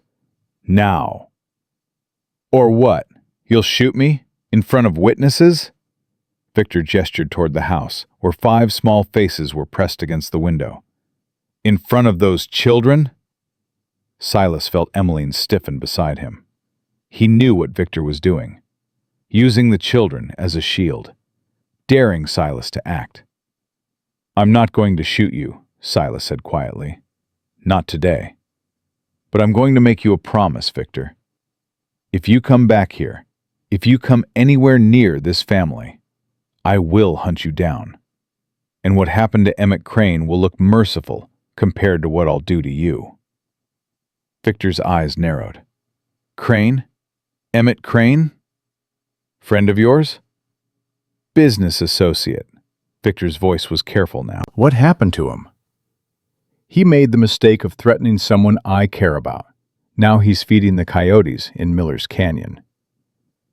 The color drained from Victor's face. He looked at Silas with new eyes, reassessing. You killed Crane. I did. He had friends, powerful friends. Then send them my way. I'll bury them next to him. Silence stretched between them. Victor's jaw worked, his hands clenching and unclenching at his sides. Silas could see the calculations happening behind his eyes, the risk assessment. Finally, Victor stepped back. This isn't over, he said. You hear me? This isn't over. He swung up onto his horse and yanked the reins, turning the animal toward the road. But before he rode away, he looked back at Emmeline. You made your choice, Emma. Now you'll live with it. Then he was gone, disappearing into the trees, the sound of hoofbeats fading into the distance. Emmeline's legs gave out.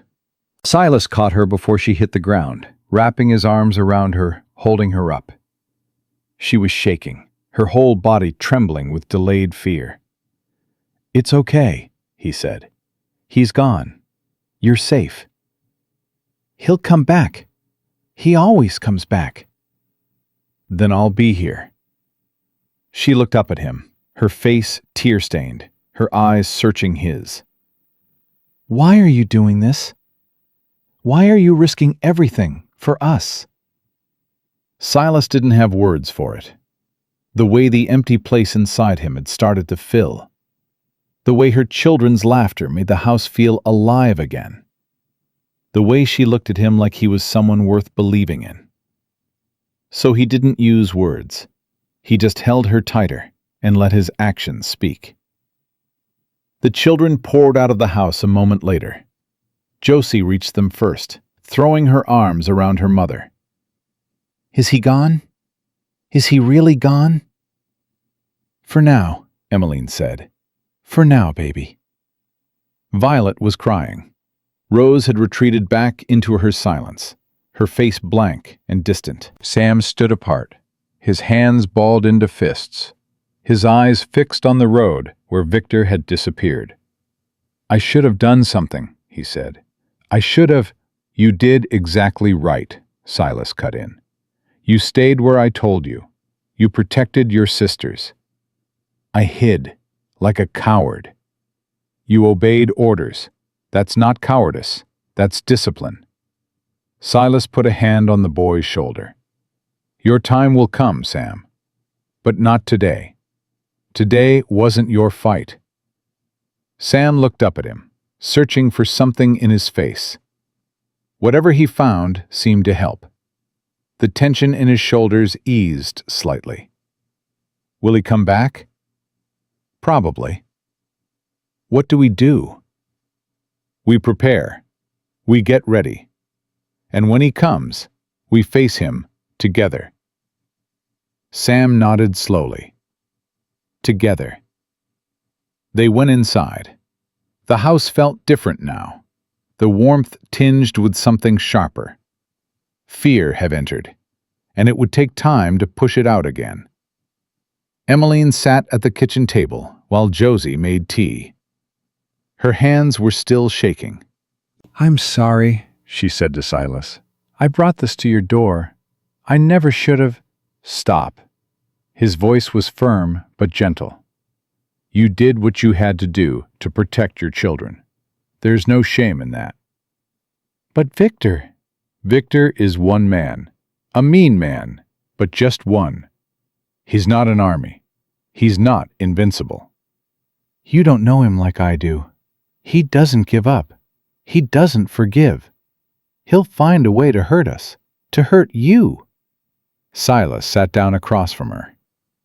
Let me tell you something about myself, something I haven't told anyone. Emmeline looked at him, waiting. Before I came out here, before I built this ranch, I was a soldier, fought in the war, saw things no man should have to see, did things no man should have to do.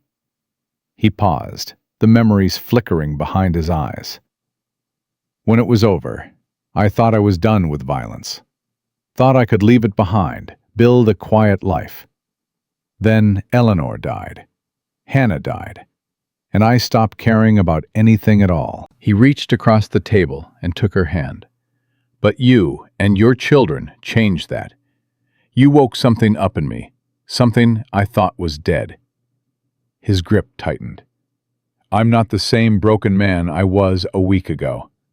I've got something to fight for now, and God help anyone who tries to take it from me. Emmeline's eyes filled with tears. Silas. I can't promise you it'll be easy. I can't promise Victor won't cause trouble. But I can promise you this.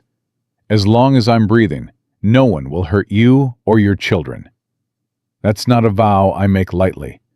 That's a vow I'll keep until I'm in the ground. She stood abruptly and walked around the table. Before he could react, she wrapped her arms around him and buried her face in his shoulder. Silas hesitated for just a moment. Then his arms came up around her, pulling her close. They stayed that way for a long time. The next morning, Silas rode into town again. This time, he had a purpose beyond just reporting to the sheriff. He went to the church first, where Pastor Reynolds was sweeping the front steps. Silas Thornton, the pastor stopped sweeping, surprised. I haven't seen you since Eleanor's funeral, I know. What brings you here? Silas told him about Emmeline, about the children, about Victor Holloway and the threat he posed. Reynolds listened without interrupting. When Silas finished, the pastor set aside his broom. What do you need? I need people to know. If a big man with red hair comes asking questions about a woman and 5 children, I need them to tell him nothing. And I need them to tell me. You want the town to protect them. I want the town to have a chance to do the right thing. Reynolds studied him for a long moment. You've changed, Silas. I can see it in your eyes. Something's different. Something is. This woman, these children, they mean something to you. More than I can say. The pastor smiled. Then I'll spread the word. Coldwater Springs takes care of its own. If this Victor Holloway comes looking for trouble, he'll find a whole town standing against him. Thank you, Pastor. Thank God, Silas. He's the one who sent that family to your door. Silas wasn't sure he believed that, but he nodded anyway. He made the same rounds at the general store, the saloon, the blacksmith. Everywhere he went, he told the same story. Everywhere he went, he got the same response. Support, solidarity, a community rallying around one of its own. By the time he headed back to the ranch, Silas felt something he hadn't felt in years. Hope. Real, solid hope. Emmeline was on the porch when he rode up. She'd been watching for him, he realized. Waiting. How did it go? Better than I expected. He dismounted and walked toward her. The whole town knows. If Victor shows his face, he'll have more than just me to deal with. Emmeline's shoulders sagged with relief. They do that? For strangers? You're not strangers. Not anymore. You're part of this community now. Part of this place. He climbed the porch steps and stood beside her. Part of my life. She turned to face him. The afternoon sun caught her face, highlighting the fading bruises, the lines of exhaustion, the strength beneath it all. I don't know how to repay you, she said, for everything you've done. I don't want repayment. Then what do you want? The question hung in the air between them. Silas thought about all the things he could say, all the careful, safe answers. Instead, he told the truth. I want you to stay, not just through the winter, not just until you're back on your feet. He took a breath. I want you to stay forever.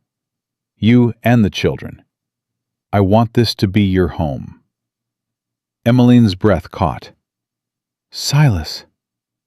I know it's too soon. I know we barely know each other. But I haven't felt this way since Eleanor. I haven't wanted anything this much in 5 years. He reached out and touched her face, gentle as a whisper. I'm not asking you to love me. I'm not asking for anything you're not ready to give. I'm just asking you to stay, to give this a chance, to let me be part of your family. Tears spilled down her cheeks, but she was smiling. You're already part of our family, she said. You have been since the moment you ran through that snow to save my daughter. She rose up on her toes and kissed him. It was soft and brief and tasted like salt from her tears. But it was real. It was a beginning. When she pulled back, Silas was smiling too. Is that a yes? He asked. That's a yes. The front door burst open and Violet tumbled out. Are you getting married? She demanded. Josie said you were getting married. Are you? Emmeline laughed, wiping her eyes. We're not. We haven't. Not yet, Silas said. But maybe someday. If your mama will have me. She will, Violet said with absolute confidence. She likes you. I can tell because she smiles when you're around. She didn't smile before. Not for a long time. Emmeline pulled her daughter close. When did you get so observant? I've always been observant. You just didn't notice. Silas laughed. It felt strange, unfamiliar. He couldn't remember the last time he'd laughed like that. The other children appeared in the doorway. Josie with Lily on her hip. Sam with his arms crossed, trying to look unaffected. Rose, silent as always, watching everything with those deep, solemn eyes. Is it true? Josie asked. Are we staying? Emmeline looked at Silas. He nodded. We're staying, she said. This is our home now. Violet cheered. Josie smiled, relief flooding her face. Sam's arms uncrossed, and for just a moment, he looked like the child he was supposed to be. And Rose, silent Rose, did something she hadn't done since her father died. She spoke. Home. Her voice was rusty, uncertain, like a door that hadn't been opened in years. This is home. Everyone froze. Emmeline's hand flew to her mouth. Rose? Baby? Rose looked up at her mother, then at Silas. A tiny smile flickered across her face. I like it here, she said. The man with the horses is kind. He makes Mama happy. Emmeline dropped to her knees and pulled Rose into her arms, sobbing. My baby, my sweet baby girl, you're talking. I had things to say. Rose's voice was matter-of-fact. I was just waiting for the right time. Silas felt his eyes burning. He blinked hard, looking away. Josie appeared at his side. She didn't say anything, just slipped her hand into his and squeezed. Thank you, she whispered, for giving her a reason to come back. Silas squeezed back. Thank you for finding me. They stood together on the porch, this patchwork family, watching the sun sink toward the mountains. The danger wasn't over. Victor was still out there. Crane's network might still come looking for revenge. But in this moment, none of that mattered.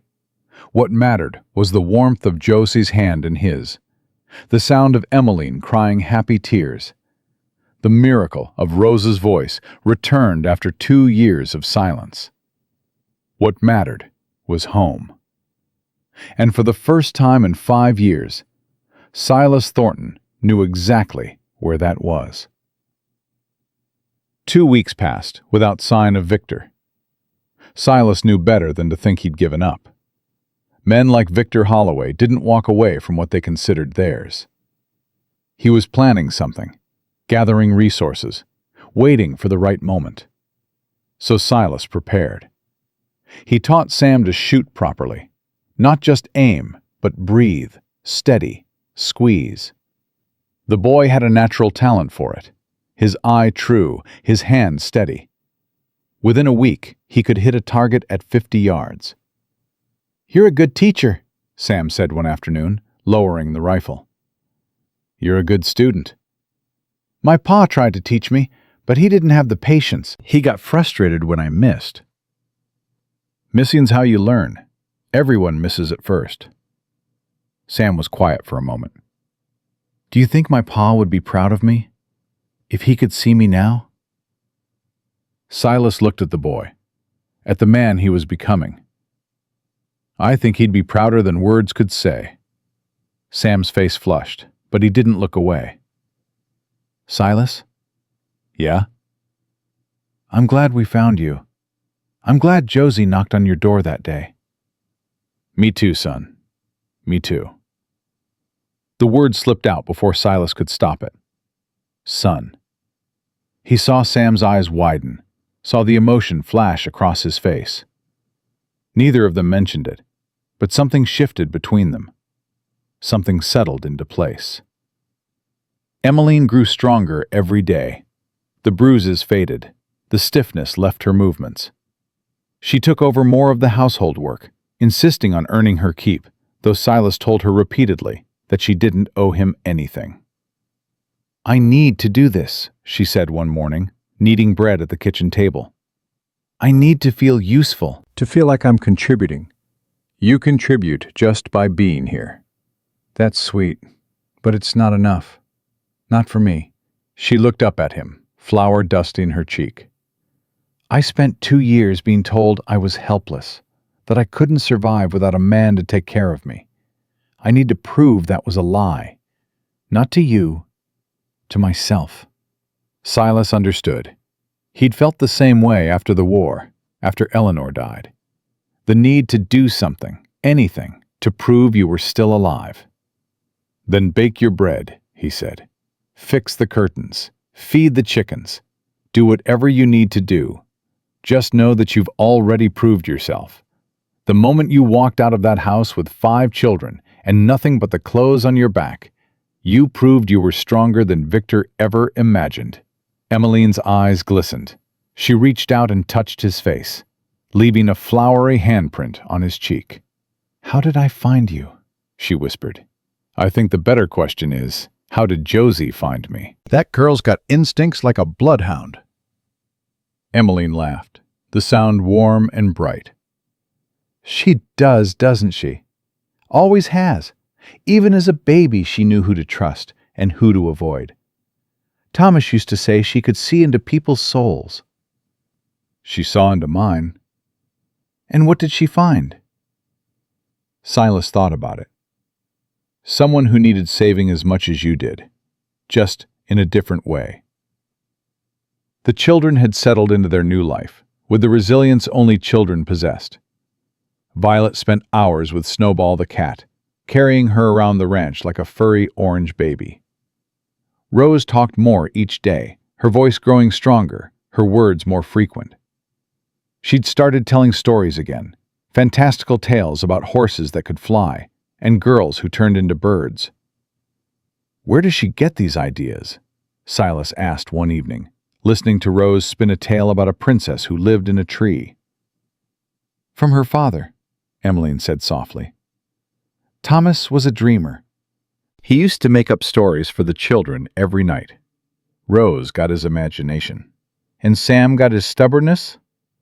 Sam got my stubbornness. Thomas was gentle, patient. He never raised his voice in his life." She paused. "Victor hated that about him. Said it made him weak. Sounds like Victor doesn't know the difference between strength and cruelty. He doesn't. He never did." Josie had become Silas's shadow when it came to the horses. She had a gift with them, a calm authority that made even the most skittish mares settle. He'd started teaching her to ride properly, and she took to it like she'd been born in a saddle. "I'm going to have my own horse someday," she announced one afternoon. "A black one, with a white star on his forehead." "That's very specific." "I've been dreaming about him since I was little. I know exactly what he looks like." "Then we'll find him, when the time is right." Josie smiled, and for just a moment, she looked her age. Not a caretaker, not a second mother, just a 12-year-old girl with dreams. Baby Lily had taken her first steps the previous week, wobbling across the floor towards Silas with her arms outstretched. He'd caught her just before she fell, and she'd looked up at him with those big eyes and said her first word. Da. The room had gone silent. Emmeline's face had crumpled. Silas had felt something break open inside him, something he'd kept locked away since Hannah died. She doesn't know what she's saying, Josie said quickly. She's just making sounds. I know, Silas said, but he held Lily a little tighter anyway. It was a good life, better than Silas had ever expected to have again. But the shadow of Victor hung over everything, a threat they couldn't escape, a storm they knew was coming. It came on a Sunday. They'd gone to church that morning, all of them together. It was Emmeline's idea. She wanted to thank the community that had rallied around them, wanted to show her children what it meant to be part of something larger than themselves. Pastor Reynolds had welcomed them warmly. The other families had nodded and smiled, offered handshakes and words of kindness. Silas had felt almost comfortable, standing in that little church with Emmeline beside him and 5 children fidgeting in the pew. Almost. The trouble started on the ride home. They'd taken the wagon, all 7 of them piled in together. Silas drove while Emmeline sat beside him, Lily on her lap. The older children were in the back, Josie keeping order while Sam pretended not to enjoy the bumpy ride. They were halfway home when Silas saw the smoke. His heart stopped. Black smoke, rising thick and heavy above the trees, coming from the direction of the ranch. Silas? Emmeline's voice was sharp with fear. Is that? Stay in the wagon. He handed her the reins and jumped down. Get to town. Tell the sheriff. I'm not leaving you. Emmeline, take the children and go. No. Her voice was steel. We face this together. You said that. Together. He wanted to argue, wanted to throw her and the children to safety and handle this alone. But the look in her eyes stopped him. Fine, but stay behind me, all of you. He climbed back into the wagon and urged the horses forward. They rounded the last bend in the road, and the ranch came into view. The barn was burning. Flames licked up the walls, devouring the dry wood. Smoke poured into the sky. And standing in front of the house, silhouetted against the fire, were 4 men. Victor was in the center. He'd brought friends this time. Big men, rough men, the kind who worked for money and didn't ask questions. Stay here. Silas's voice was quiet, controlled. No matter what happens, stay in this wagon. He jumped down and walked toward the burning barn. His rifle was in his hands, but he didn't raise it. Not yet. Victor! His voice carried across the yard. Burning a man's barn. That how you do things? Victor stepped forward. That smile was back. The one that wasn't really a smile. Just wanted to get your attention, Thornton. Make sure you understood I was serious. I understood the first time. Did you? Because you're still standing between me and what's mine. Nothing here is yours. Victor's smile widened. That's where you're wrong. See, I've done some checking. Talked to some people. Turns out Emmett Crane had a lot of friends. Friends who aren't too happy about what happened to him. He gestured to the men beside him. They're willing to help me with my little family problem, in exchange for certain considerations. Silas's blood ran cold. Crane's network. They'd found him after all. So here's how this is going to work, Victor continued. You're going to put down that rifle. You're going to step aside. And you're going to let me take Emmeline and the children. Do that, and maybe I let you live. Maybe. And if I don't? Then my friends here burn your house down with you inside it, and we take them anyway. Silas looked at the 4 men. They were armed, confident, the kind of men who'd done this before, He was one man with 6 rounds. The math wasn't good. But he wasn't alone. Mama! Josie's voice rang out from the wagon. She was standing up, pointing toward the road. Someone's coming! Silas turned. A cloud of dust was rising in the distance. Horses. A lot of them. Victor's smile flickered. What is this? The riders appeared through the trees. Sheriff Barkley in front, his badge catching the light. Behind him, a dozen men from town. The blacksmith, the general store owner, Pastor Reynolds, farmers and ranchers, carrying rifles and shotguns, their faces grim. They fanned out across the yard, surrounding Victor and his men. Victor Holloway, Barkley's voice was hard. You're under arrest for arson, assault, and attempted kidnapping. Victor's face twisted. You can't do this. This is a family matter. It stopped being a family matter when you set fire to a man's barn, when you threatened his family. Barkley dismounted, his hand resting on his gun. Drop your weapons, all of you. Victor's men looked at each other. The odds had changed. 12 against 4 wasn't a fight. It was a massacre. Don't be stupid, one of them muttered to Victor. It ain't worth dying over. Shut up. I mean it. We didn't sign on for this. One by one, Victor's men dropped their weapons. They stepped back, hands raised, suddenly eager to separate themselves from the man who'd led them here. Victor stood alone. This isn't over, he snarled. You hear me, Emmeline? This isn't... Silas hit him. The punch came out of nowhere. 5 years of grief and rage and helplessness behind it. Victor's head snapped back. He staggered, blood spraying from his lip. Silas grabbed him by the collar and pulled him close. Listen to me, he said, his voice barely above a whisper. This is over. It ends here, today. If you ever come near Emmeline again, if you even say her name, I will hunt you down and I will end you. Not quick, not clean. I'll make sure you have time to think about every wrong thing you ever did, every woman you hurt, every child you terrorized. And then I'll bury you so deep they'll never find the pieces. Victor's eyes were wide. For the first time since Silas had known him, he saw fear there. Do you understand me? Victor nodded, unable to speak. Say it. I understand. Silas released him. Victor stumbled backward, his hand pressed to his bleeding mouth. Sheriff Barkley stepped forward with handcuffs. Victor Holloway, you're coming with me. Judge Miller's going to have some questions for you. They led Victor away.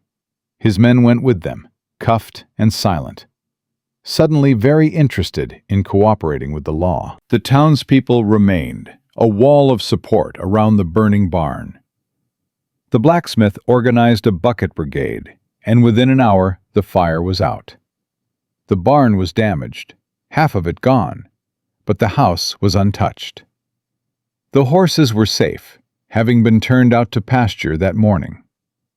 We'll help you rebuild, Pastor Reynolds said. The whole town will pitch in. You're one of us now, Silas. All of you are. Silas nodded, unable to speak. His throat was too tight with emotion. Emmeline came to stand beside him. She slipped her hand into his and squeezed. It's over, she said. It's really over. Looks that way. How did they know? The townspeople. How did they know to come? Josie! It was Sam's voice, coming from behind them. He was grinning, the first real grin Silas had seen from him. She saw the smoke before anyone else. Made me ride to town as fast as I could while you were driving toward the ranch. Silas turned to look at his almost daughter. She was standing by the wagon, Violet clinging to her side, Rose pressed against her other hip. You did that? Josie shrugged, trying to look casual. Seemed like the smart thing to do. You always say we should be prepared. I also said to stay in the wagon. You said no matter what happens. Well, something happened. I improvised. Silas felt a laugh bubbling up inside him. It broke free, surprising him, echoing across the yard. You improvised, he repeated. You probably saved all our lives, and you call it improvising. Josie's casual mask cracked. Tears spilled down her cheeks. I was so scared, she admitted. I saw the smoke and I thought we were going to lose everything again. I couldn't let that happen. I couldn't. Silas crossed to her and pulled her into his arms. She buried her face in his chest and sobbed. You did good, he said. You did so good, Josie. I'm proud of you. Really? Really. You're the bravest person I know. She held on to him like she'd never let go. And Silas realized, with a clarity that took his breath away, that this was what he'd been missing. This was what Eleanor had tried to give him all those years ago, what Hannah had embodied before she was taken too soon. Family. Connection. Love. Not just the idea of it, the real, messy, terrifying, beautiful thing. The townspeople stayed until sunset, helping clear debris, assessing damage, making plans for reconstruction. They refused payment, refused even thanks. This is what neighbors do, the blacksmith said. You'd do the same for any of us. And Silas realized he would, without hesitation. This community had become his family as surely as Emmeline and the children had. When the last of them rode away, the ranch fell quiet. The children were exhausted, curling up by the fire, their faces slack with sleep. Emmeline sat at the kitchen table, nursing a cup of tea, her eyes distant. Silas sat down across from her. You all right? I don't know. She wrapped her hands around the cup like she was drawing warmth from it. I've been running from Victor for so long, looking over my shoulder, jumping at shadows. And now, she trailed off. Now it's over. Is it? Really? The sheriff has him. The judge will deal with him. And even if by some miracle he gets out, he knows what's waiting for him if he comes back here. Emmeline looked at him. You scared him. I've never seen Victor scared before. Good. He should be scared. What did you say to him when you grabbed him? Silas was quiet for a moment. I told him the truth, that if he ever came near you again, I'd make him regret it in ways he couldn't imagine. Would you? Really? Without hesitation. Emmeline set down her tea. She stood and walked around the table, lowering herself into his lap. It was forward, unexpected. Silas felt his heart rate spike. What are you doing? Something I've wanted to do for days. She cupped his face in her hands. Silas Thornton, you are the best man I have ever known. You took in strangers. You protected us with your life. You gave my children a home and my daughter her voice back. And you stood up to Victor like no one ever has. Anyone would have. No, they wouldn't. Don't you understand? My own family turned their backs on me when Thomas died. Said I should do what Victor wanted, that it was the sensible thing, the safe thing. Her eyes blazed. You barely knew us, and you fought for us. You killed for us. You were willing to die for us. Emmeline, let me finish. She took a breath. I was going to wait. Give us time. Make sure this was real. But life is too short for waiting. I know what I feel, and I know what I want. What do you want? She kissed him, long and deep and full of everything she couldn't say. When she pulled back, they were both breathing hard. I want you, she said. I want this family. I want to wake up next to you every morning and fall asleep beside you every night. I want to grow old with you, Silas. I want everything." Silas felt tears burning in his eyes. "I buried my wife and daughter 5 years ago. I thought I'd never love anyone again. Thought I didn't deserve to. And now? Now I know I was wrong. About all of it." He pulled her closer. "You walked into my life like a miracle, Emmeline. You and those 5 beautiful children. And I will spend the rest of my days thanking God for that blizzard, for Josie's bravery, for whatever twist of fate brought you to my door." Is that a yes? That's a yes. To everything. To all of it. Emmeline laughed, tears streaming down her face. We're really doing this? "We're really doing this." She kissed him again, and Silas felt the last of his walls crumble. The fortress he'd built around his heart, the one that had kept everyone out for 5 years, collapsed into dust. In its place was something new, something stronger, a foundation for the future. The children woke one by one over the next hour. Josie first, then Sam, then Violet dragging a sleepy Rose behind her. Baby Lily stirred last, reaching for her mother with chubby hands. We have something to tell you, Emmeline said, gathering them close. all of you. "You're getting married," Violet said immediately. "I knew it!" How did you? You're both crying and smiling at the same time. That's what people do when they're in love. I read about it in a book. Silas laughed. "You read too much." Is there such a thing? Apparently not, Sam crossed his arms. But he was smiling. So does this mean we're staying? For real? For real, Silas said. This is your home now. Officially. Permanently. And you'll be our... Sam hesitated. What do we call you? Silas looked at him. At all of them. These children who had stumbled out of a blizzard and into his heart. "You can call me whatever feels right," he said. "I'm not trying to replace your father. No one could. But I'll be here for you. I'll protect you. I'll love you. Whatever name you want to put on that, it's fine by me." Rose stepped forward. Her voice was still soft, still hesitant, but growing stronger every day. Can I call you Papa? Silas's throat closed up.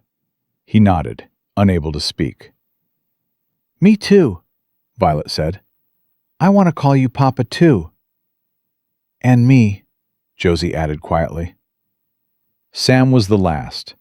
He stood apart, his face unreadable. Then he stepped forward and extended his hand. "I'm not ready for that," he said. "Not yet. But I'd be proud to call you family." Silas shook his hand. "That's more than enough." They stayed up late that night, talking and laughing and planning. The wedding would be in spring, when the snow melted and the wildflowers bloomed. Pastor Reynolds would officiate. The whole town would come. Can I be in the wedding? Violet asked. Can I throw flowers? You can throw all the flowers you want. Can I wear a pretty dress? The prettiest dress we can find. Can Snowball come? Absolutely not. But the cat stays home. Final answer. Violet pouted, but only for a moment. There was too much joy in the room for pouting. When the children finally fell asleep, scattered across the floor like a litter of puppies, Silas and Emmeline sat together by the dying fire. I never thought this would happen, Emmeline said softly. Even when we ran, even when I was dreaming of California, I never imagined anything like this. What did you imagine? Survival. Work. Maybe a small room somewhere. Enough food to keep the children fed. She shook her head. Not love. Not a home. Not a man who looks at me the way you do. How do I look at you? like I'm something precious, something worth protecting. Her voice trembled. Thomas used to look at me that way. I thought I'd never see it again. Silas took her hand. I'll look at you that way every day for the rest of our lives. That's a promise. Emmeline leaned her head against his shoulder. I believe you, she said. And for the first time in longer than she could remember, she meant it. Spring came slowly to Coldwater Springs. The snow melted in patches at first, revealing brown grass and frozen mud. Then the sun grew stronger, the days longer, and the land began to wake from its winter sleep. Green shoots pushed through the earth. Birds returned, filling the air with song. The creek behind the ranch swelled with snowmelt, rushing and tumbling over stones. And on the first truly warm day of April, Silas Thornton married Emmeline Holloway. The whole town came. They packed into the little church until there was standing room only, then spilled out onto the steps and into the yard. Pastor Reynolds had never performed a ceremony for so many witnesses. Seems like everyone wanted to see this happen, he said to Silas before the service began. You've touched a lot of lives these past few months. They touched mine first. Silas stood at the front of the church in his best suit, the one he'd worn to Eleanor's funeral and hadn't touched since. It felt different now. The same fabric, the same cut, but the man wearing it had changed. Sam stood beside him as best man. The boy had grown 2 inches since winter, his shoulders filling out, his face losing its childish softness. He'd practiced his role for weeks, terrified of dropping the ring or forgetting his cue. "You nervous?" Sam asked. "Terrified." "Me too," Sam grinned. "But the good kind of terrified, you know?" Silas did know. It was the terror of standing on the edge of something wonderful, knowing that everything was about to change. The music started. A woman from town played the old piano in the corner, a hymn that Eleanor had loved. Silas felt his throat tighten. The doors at the back of the church opened. Violet came first, scattering flower petals with solemn concentration. She wore a blue dress that Emmeline had sewn from fabric Silas had bought in town, and her hair was done up in ribbons. She looked like a tiny angel, if angels had perpetually dirty knees and a tendency to talk too much. Rose followed, carrying a small basket of flowers. She was humming to herself, a tune she'd made up, something about birds and magic horses. Her voice had grown stronger each day, the silence of grief finally giving way to the music that had always been inside her. Josie came next, holding Lily on her hip. The baby wore a white dress and a bonnet, and she was chewing on her fist with great enthusiasm. Josie walked slowly, carefully, her eyes fixed on Silas. She smiled, and he smiled back. Then Emmeline appeared. She wore a simple white dress, nothing fancy, nothing expensive. But when Silas saw her standing in the doorway, with sunlight streaming around her, she was the most beautiful thing he'd ever seen. Her hair was down, flowing over her shoulders, the way he liked it. Her face was calm, radiant, all the fear and exhaustion of the past months washed away. She carried a bouquet of wildflowers that Violet had picked that morning, already wilting a little in the warmth. She walked toward him slowly, her eyes never leaving his face. When she reached the front of the church, she took his hand. Her fingers were trembling. "Hi," she whispered. "Hi yourself." "I'm nervous." "Me too." "Is that normal?" "I think it means we're doing something important." Pastor Reynolds cleared his throat. "If you two are done whispering, we have a wedding to perform." Laughter rippled through the church. Silas and Emmeline turned to face the pastor, their hands still clasped. The ceremony was simple, traditional. The words had been spoken thousands of times by thousands of couples, but they felt new to Silas, fresh, like he was hearing them for the first time. Do you, Silas Thornton, take this woman to be your lawfully wedded wife, to have and to hold from this day forward, for better, for worse, for richer, for poorer, in sickness and in health, to love and to cherish, until death do you part? Silas looked at Emmeline, at the woman who had stumbled into his life in a blizzard and brought him back from the dead. I do. And do you, Emmeline Holloway, take this man to be your lawfully wedded husband, to have and to hold from this day forward, for better, for worse, for richer, for poorer, in sickness and in health, to love and to cherish, until death do you part? Emmeline's eyes were shining with tears. I do. Then by the power vested in me by the territory of Wyoming and by Almighty God, I pronounce you husband and wife. Pastor Reynolds smiled. You may kiss the bride. Silas pulled Emmeline close and kissed her. The church erupted in cheers and applause. Violet jumped up and down, scattering the rest of her flowers.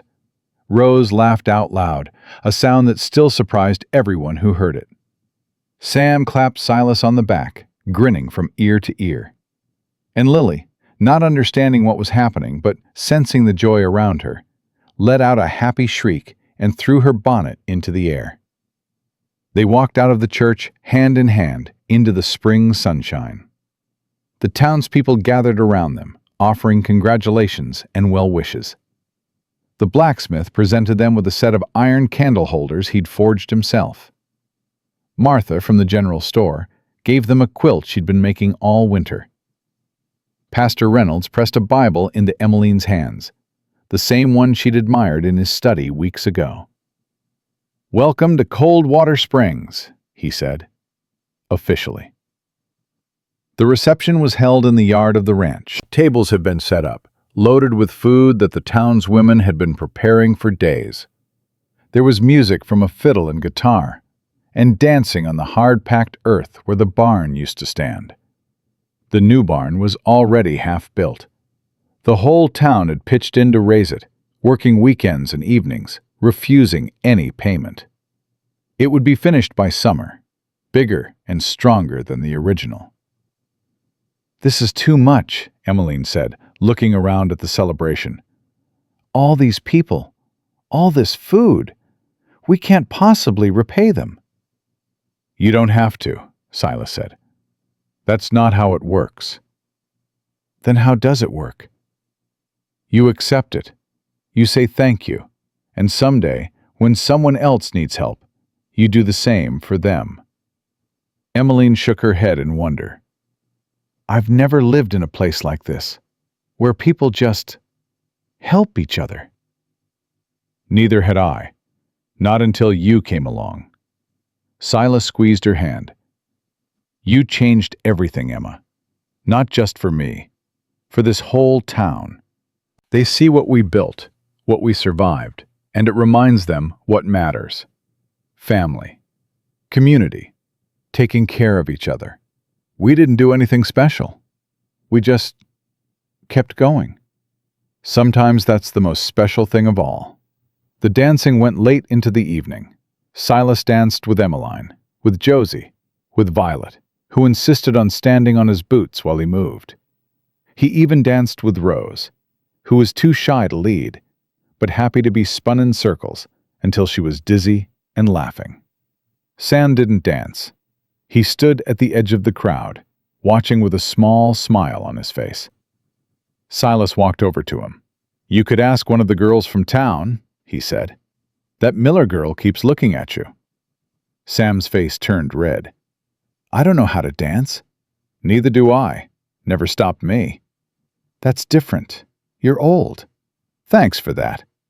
Sam laughed. "You know what I mean. You don't have to worry about looking stupid." Everyone looks stupid when they're learning something new. The trick is not caring.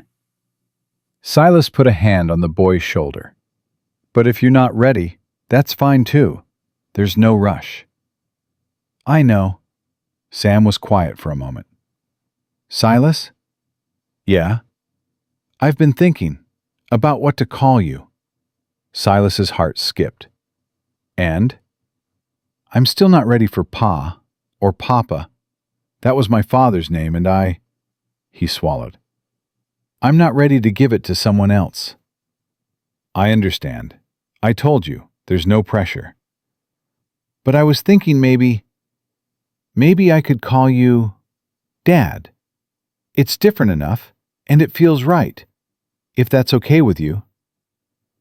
Silas felt tears burning in his eyes. He blinked them back. That's more than okay, he said. That's perfect. Sam nodded, his own eyes suspiciously bright. Good. That's good. They stood together in comfortable silence, watching the celebration unfold around them. Father and son, not by blood, but by choice. And that, Silas thought, was the strongest bond of all. As the night wore on and the guests began to leave, Emmeline gathered her children for bed. They were exhausted, running on pure excitement and sugar from the wedding cake. Violet fell asleep in Silas's arms before he could get her to her room. Rose wandered in a daze, murmuring about dancing horses. Lily was already out cold, her small body limp with sleep. Only Josie remained alert, helping her mother with the younger ones, making sure everyone was tucked in and settled. Thank you, Emmeline said to her oldest daughter, for everything today, for helping with the little ones, for being so strong. I'm always strong, Josie said, then softer. But it's nice not to have to be. Not anymore. What do you mean? Before, it was just us, you and me, trying to keep everyone alive, trying to stay one step ahead of Uncle Victor. I had to be strong because there wasn't anyone else. She looked toward the door, where Silas was putting away the last of the chairs. But now there's him, and the whole town, and I can just be me, just Josie, not the second mother, not the backup, just a girl. Emmeline pulled her into a hug. You were never just a backup. You were my partner, my rock. I couldn't have survived without you. I know, but I'm glad I don't have to be that anymore. Josie pulled back, smiling. I'm glad we found him, Mama. I'm glad I knocked on his door that day. Me too, baby. Me too. When the children were asleep, Silas and Emmeline sat together on the porch, watching the stars come out. The night was cool but pleasant, the air carrying the scent of spring blossoms. Mrs. Thornton, Silas said, testing the name, has a nice ring to it. I think so too. Emmeline leaned her head against his shoulder. It's strange. I was so scared to get married again. After Thomas, I thought I'd never want to. But with you... With me? With you, it feels like coming home. Like I was always supposed to end up here, with you. Maybe you were. Do you believe in fate? In things happening for a reason? Silas thought about it. About the blizzard.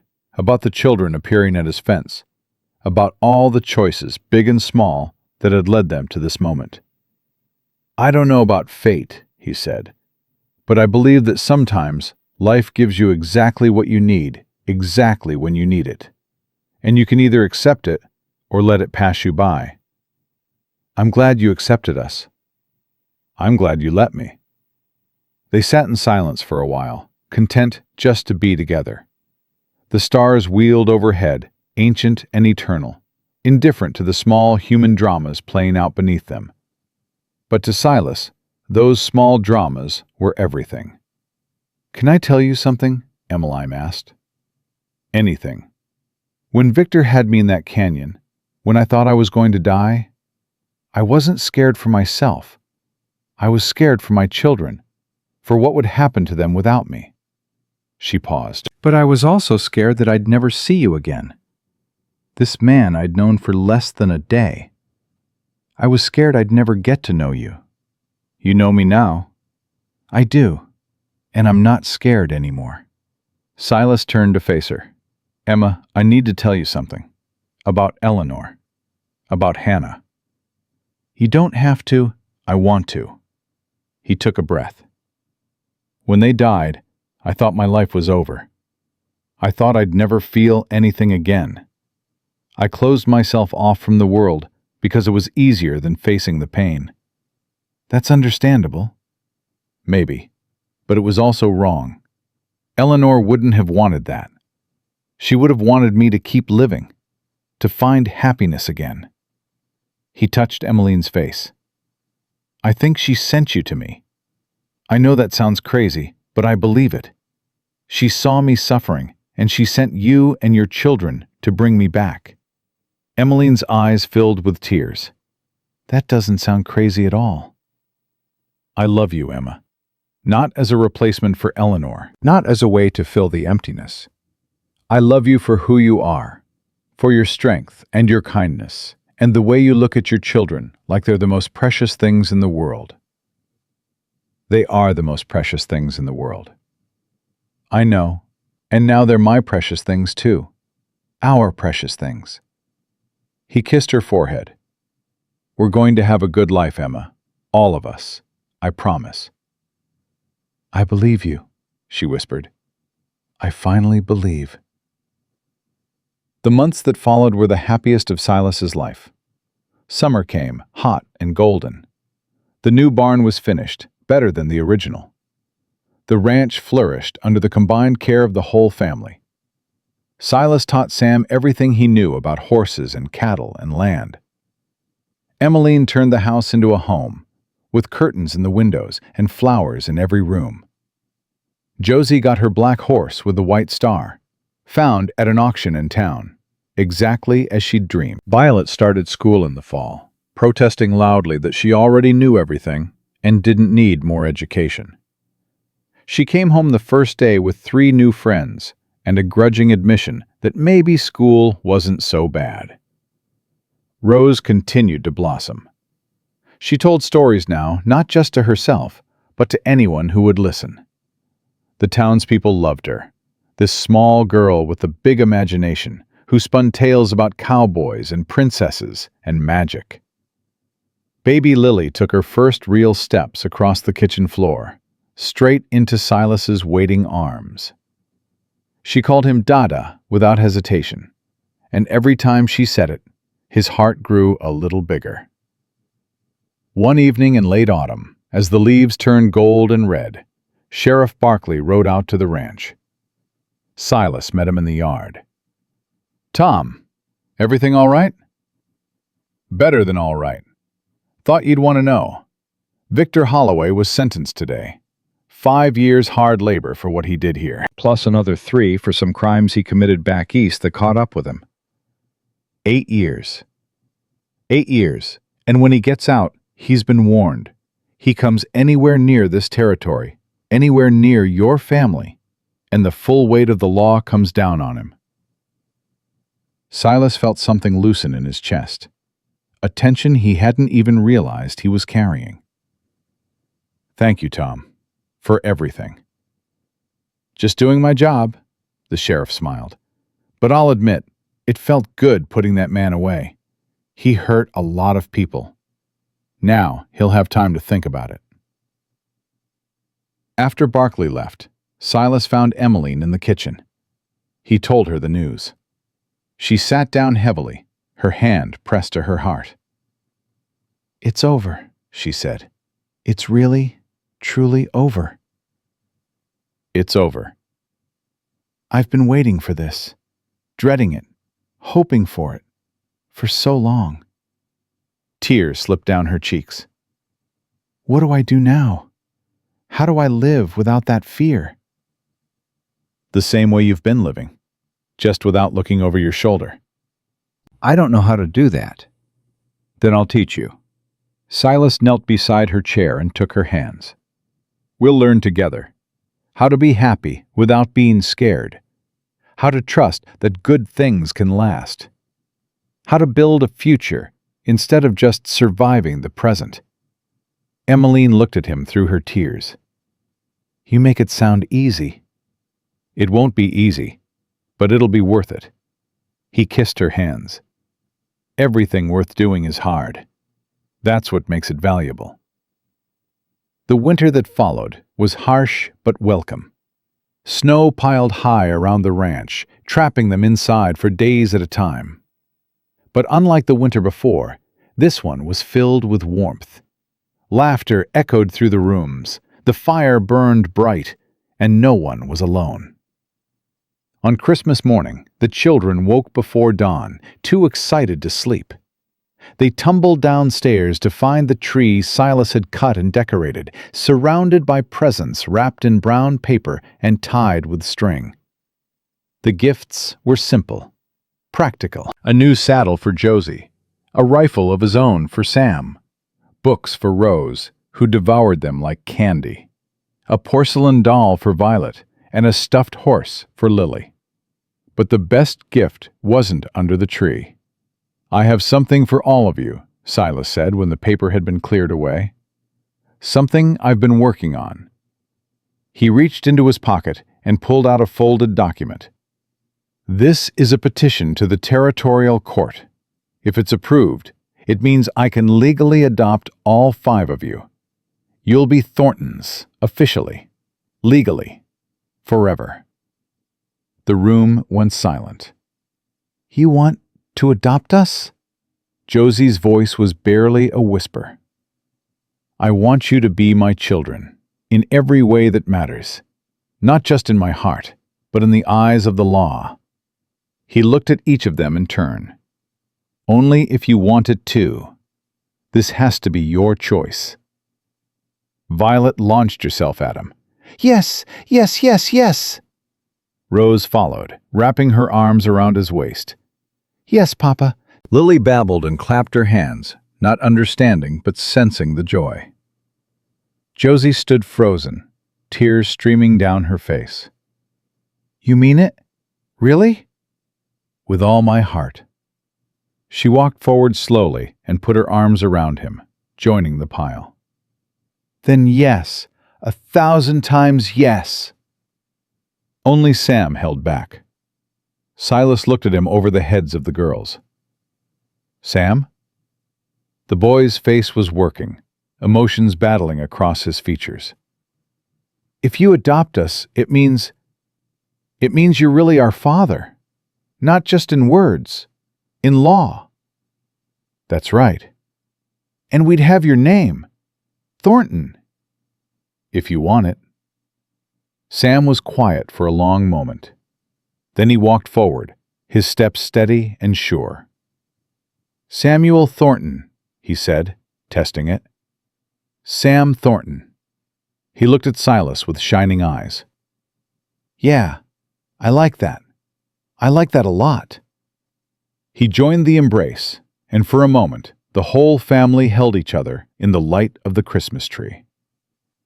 Emmeline watched from the doorway, tears flowing freely down her cheeks. "Thank you," she mouthed to Silas. He just smiled and held his children closer. The adoption was finalized in the spring. They gathered at the courthouse, the whole family dressed in their best. Judge Miller read the decree, making official what had been true in spirit for months. "By the authority vested in me by the territory of Wyoming, I hereby grant the petition for adoption. Josephine, Samuel, Violet, Rose, and Lily are now legally the children of Silas Thornton and Emmeline Thornton.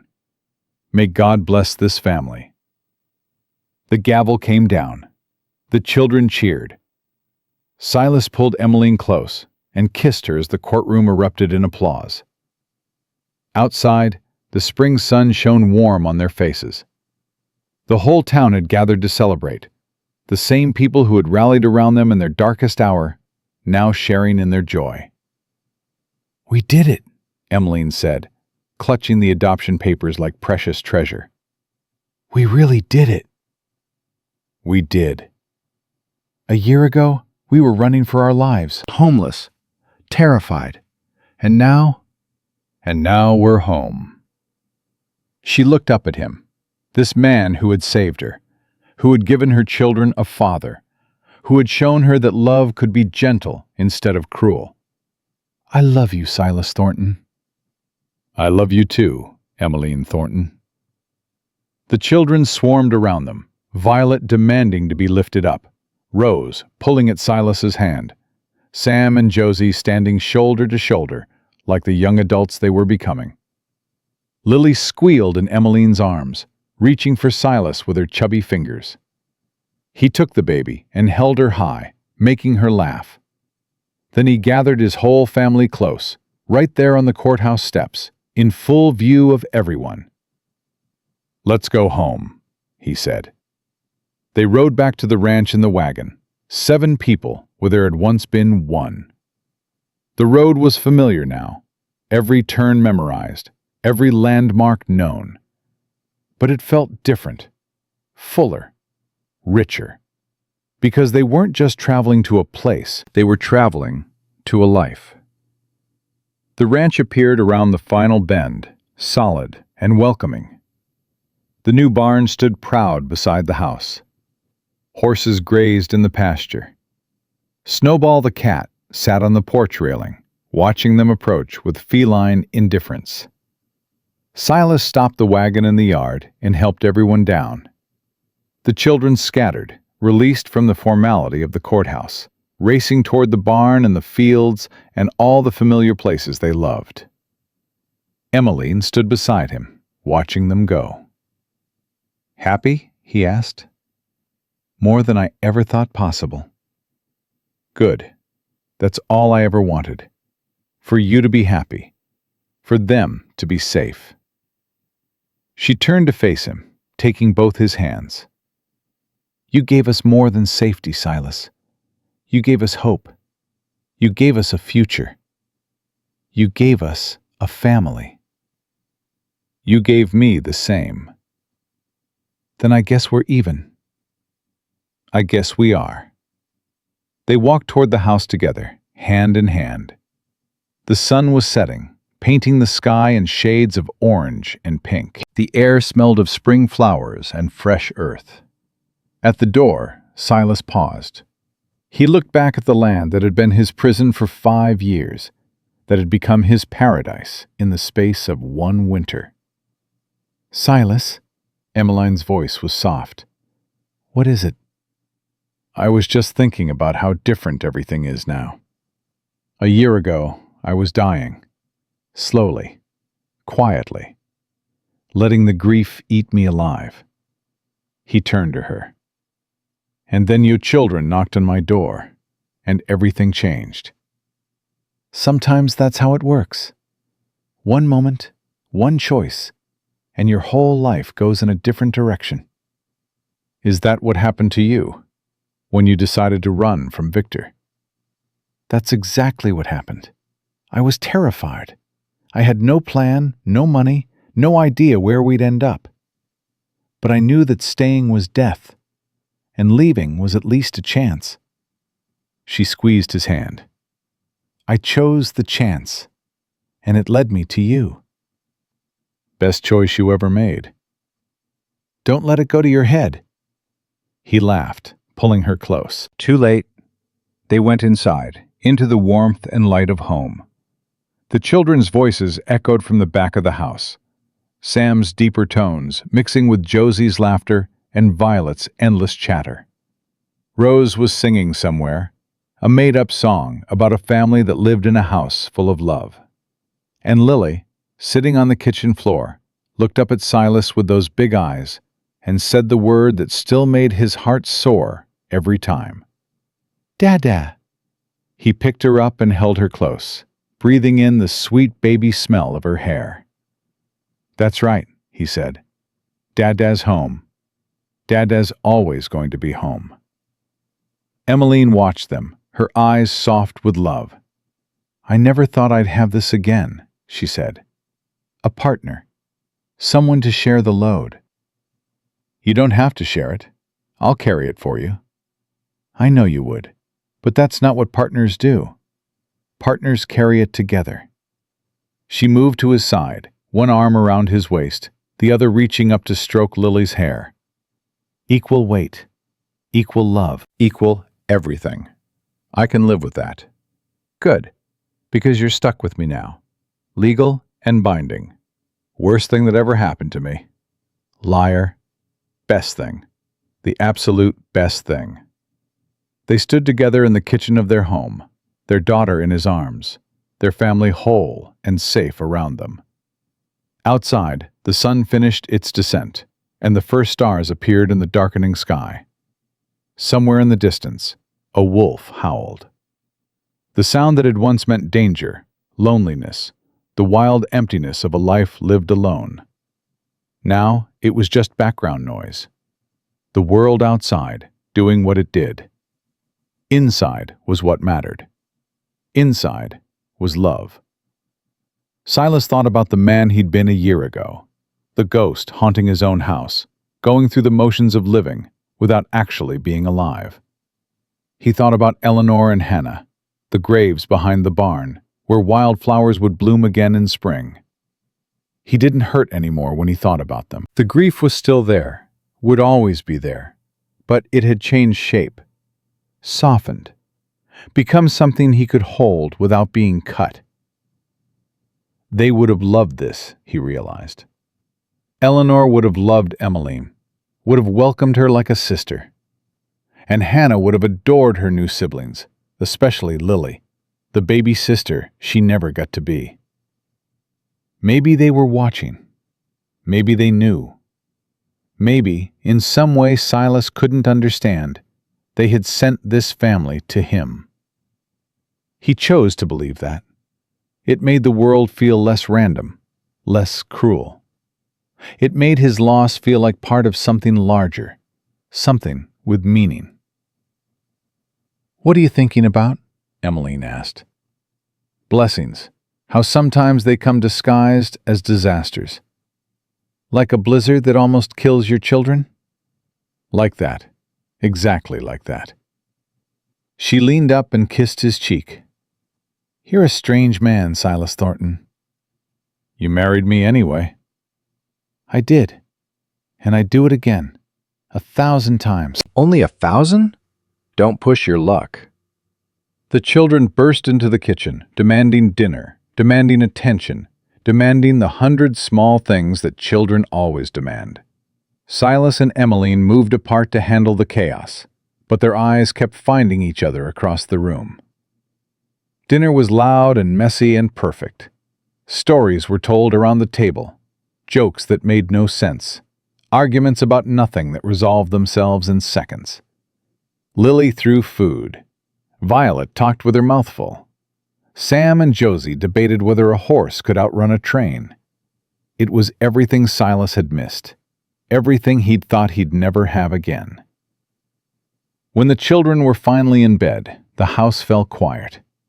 Silas and Emmeline sat together by the fire, the same fire that had burned the night those 5 children had stumbled out of a blizzard and changed his life forever. "Regrets?" Emmeline asked. "Not a single one." Fears? Only then I'll wake up and find out this was all a dream. It's not a dream. It's real. I'm real. The children are real. This life is real. "I know." He pulled her closer. "I just have to remind myself sometimes. After so many years of nothing, having everything feels impossible. Get used to it, because I'm not going anywhere. None of us are." "Promise?" "Promise." They sat together until the fire burned low, until the stars wheeled overhead and the moon rose silver and full. They didn't need to talk, didn't need to fill the silence with words. They just needed to be together. That was enough. That was everything. 3 years later, Silas stood on the porch of his ranch, watching the sun rise over the mountains. The land stretched out before him, familiar and beloved, every acre holding memories. Behind him, the house was waking up. He could hear Emmeline moving in the kitchen, the clatter of pots and pans. The children's voices rose and fell, The eternal morning argument about who got to use the wash basin first. But there was a new sound this year.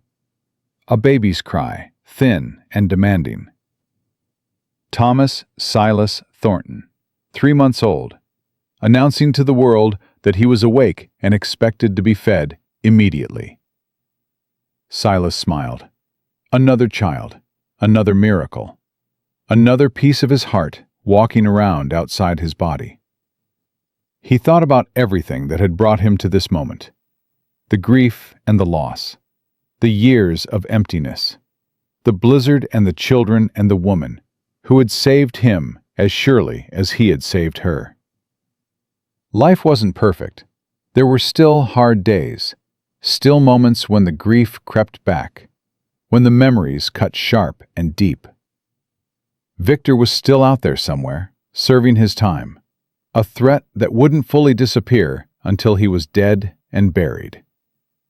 But the good outweighed the bad. The joy outweighed the sorrow. And every morning, Silas woke up grateful for the life he'd been given. The door opened behind him. Emmeline stepped out, baby Thomas in her arms, her hair loose around her shoulders. "Breakfast is almost ready," she said, "if you can convince the children to stop fighting long enough to eat it." "I'll try." She came to stand beside him, leaning into his warmth. "What are you thinking about?" "The day we met. How close I came to letting you all freeze on my doorstep." "But you didn't." "No, I didn't." He put his arm around her, pulling her and their son close. "Best decision I ever made."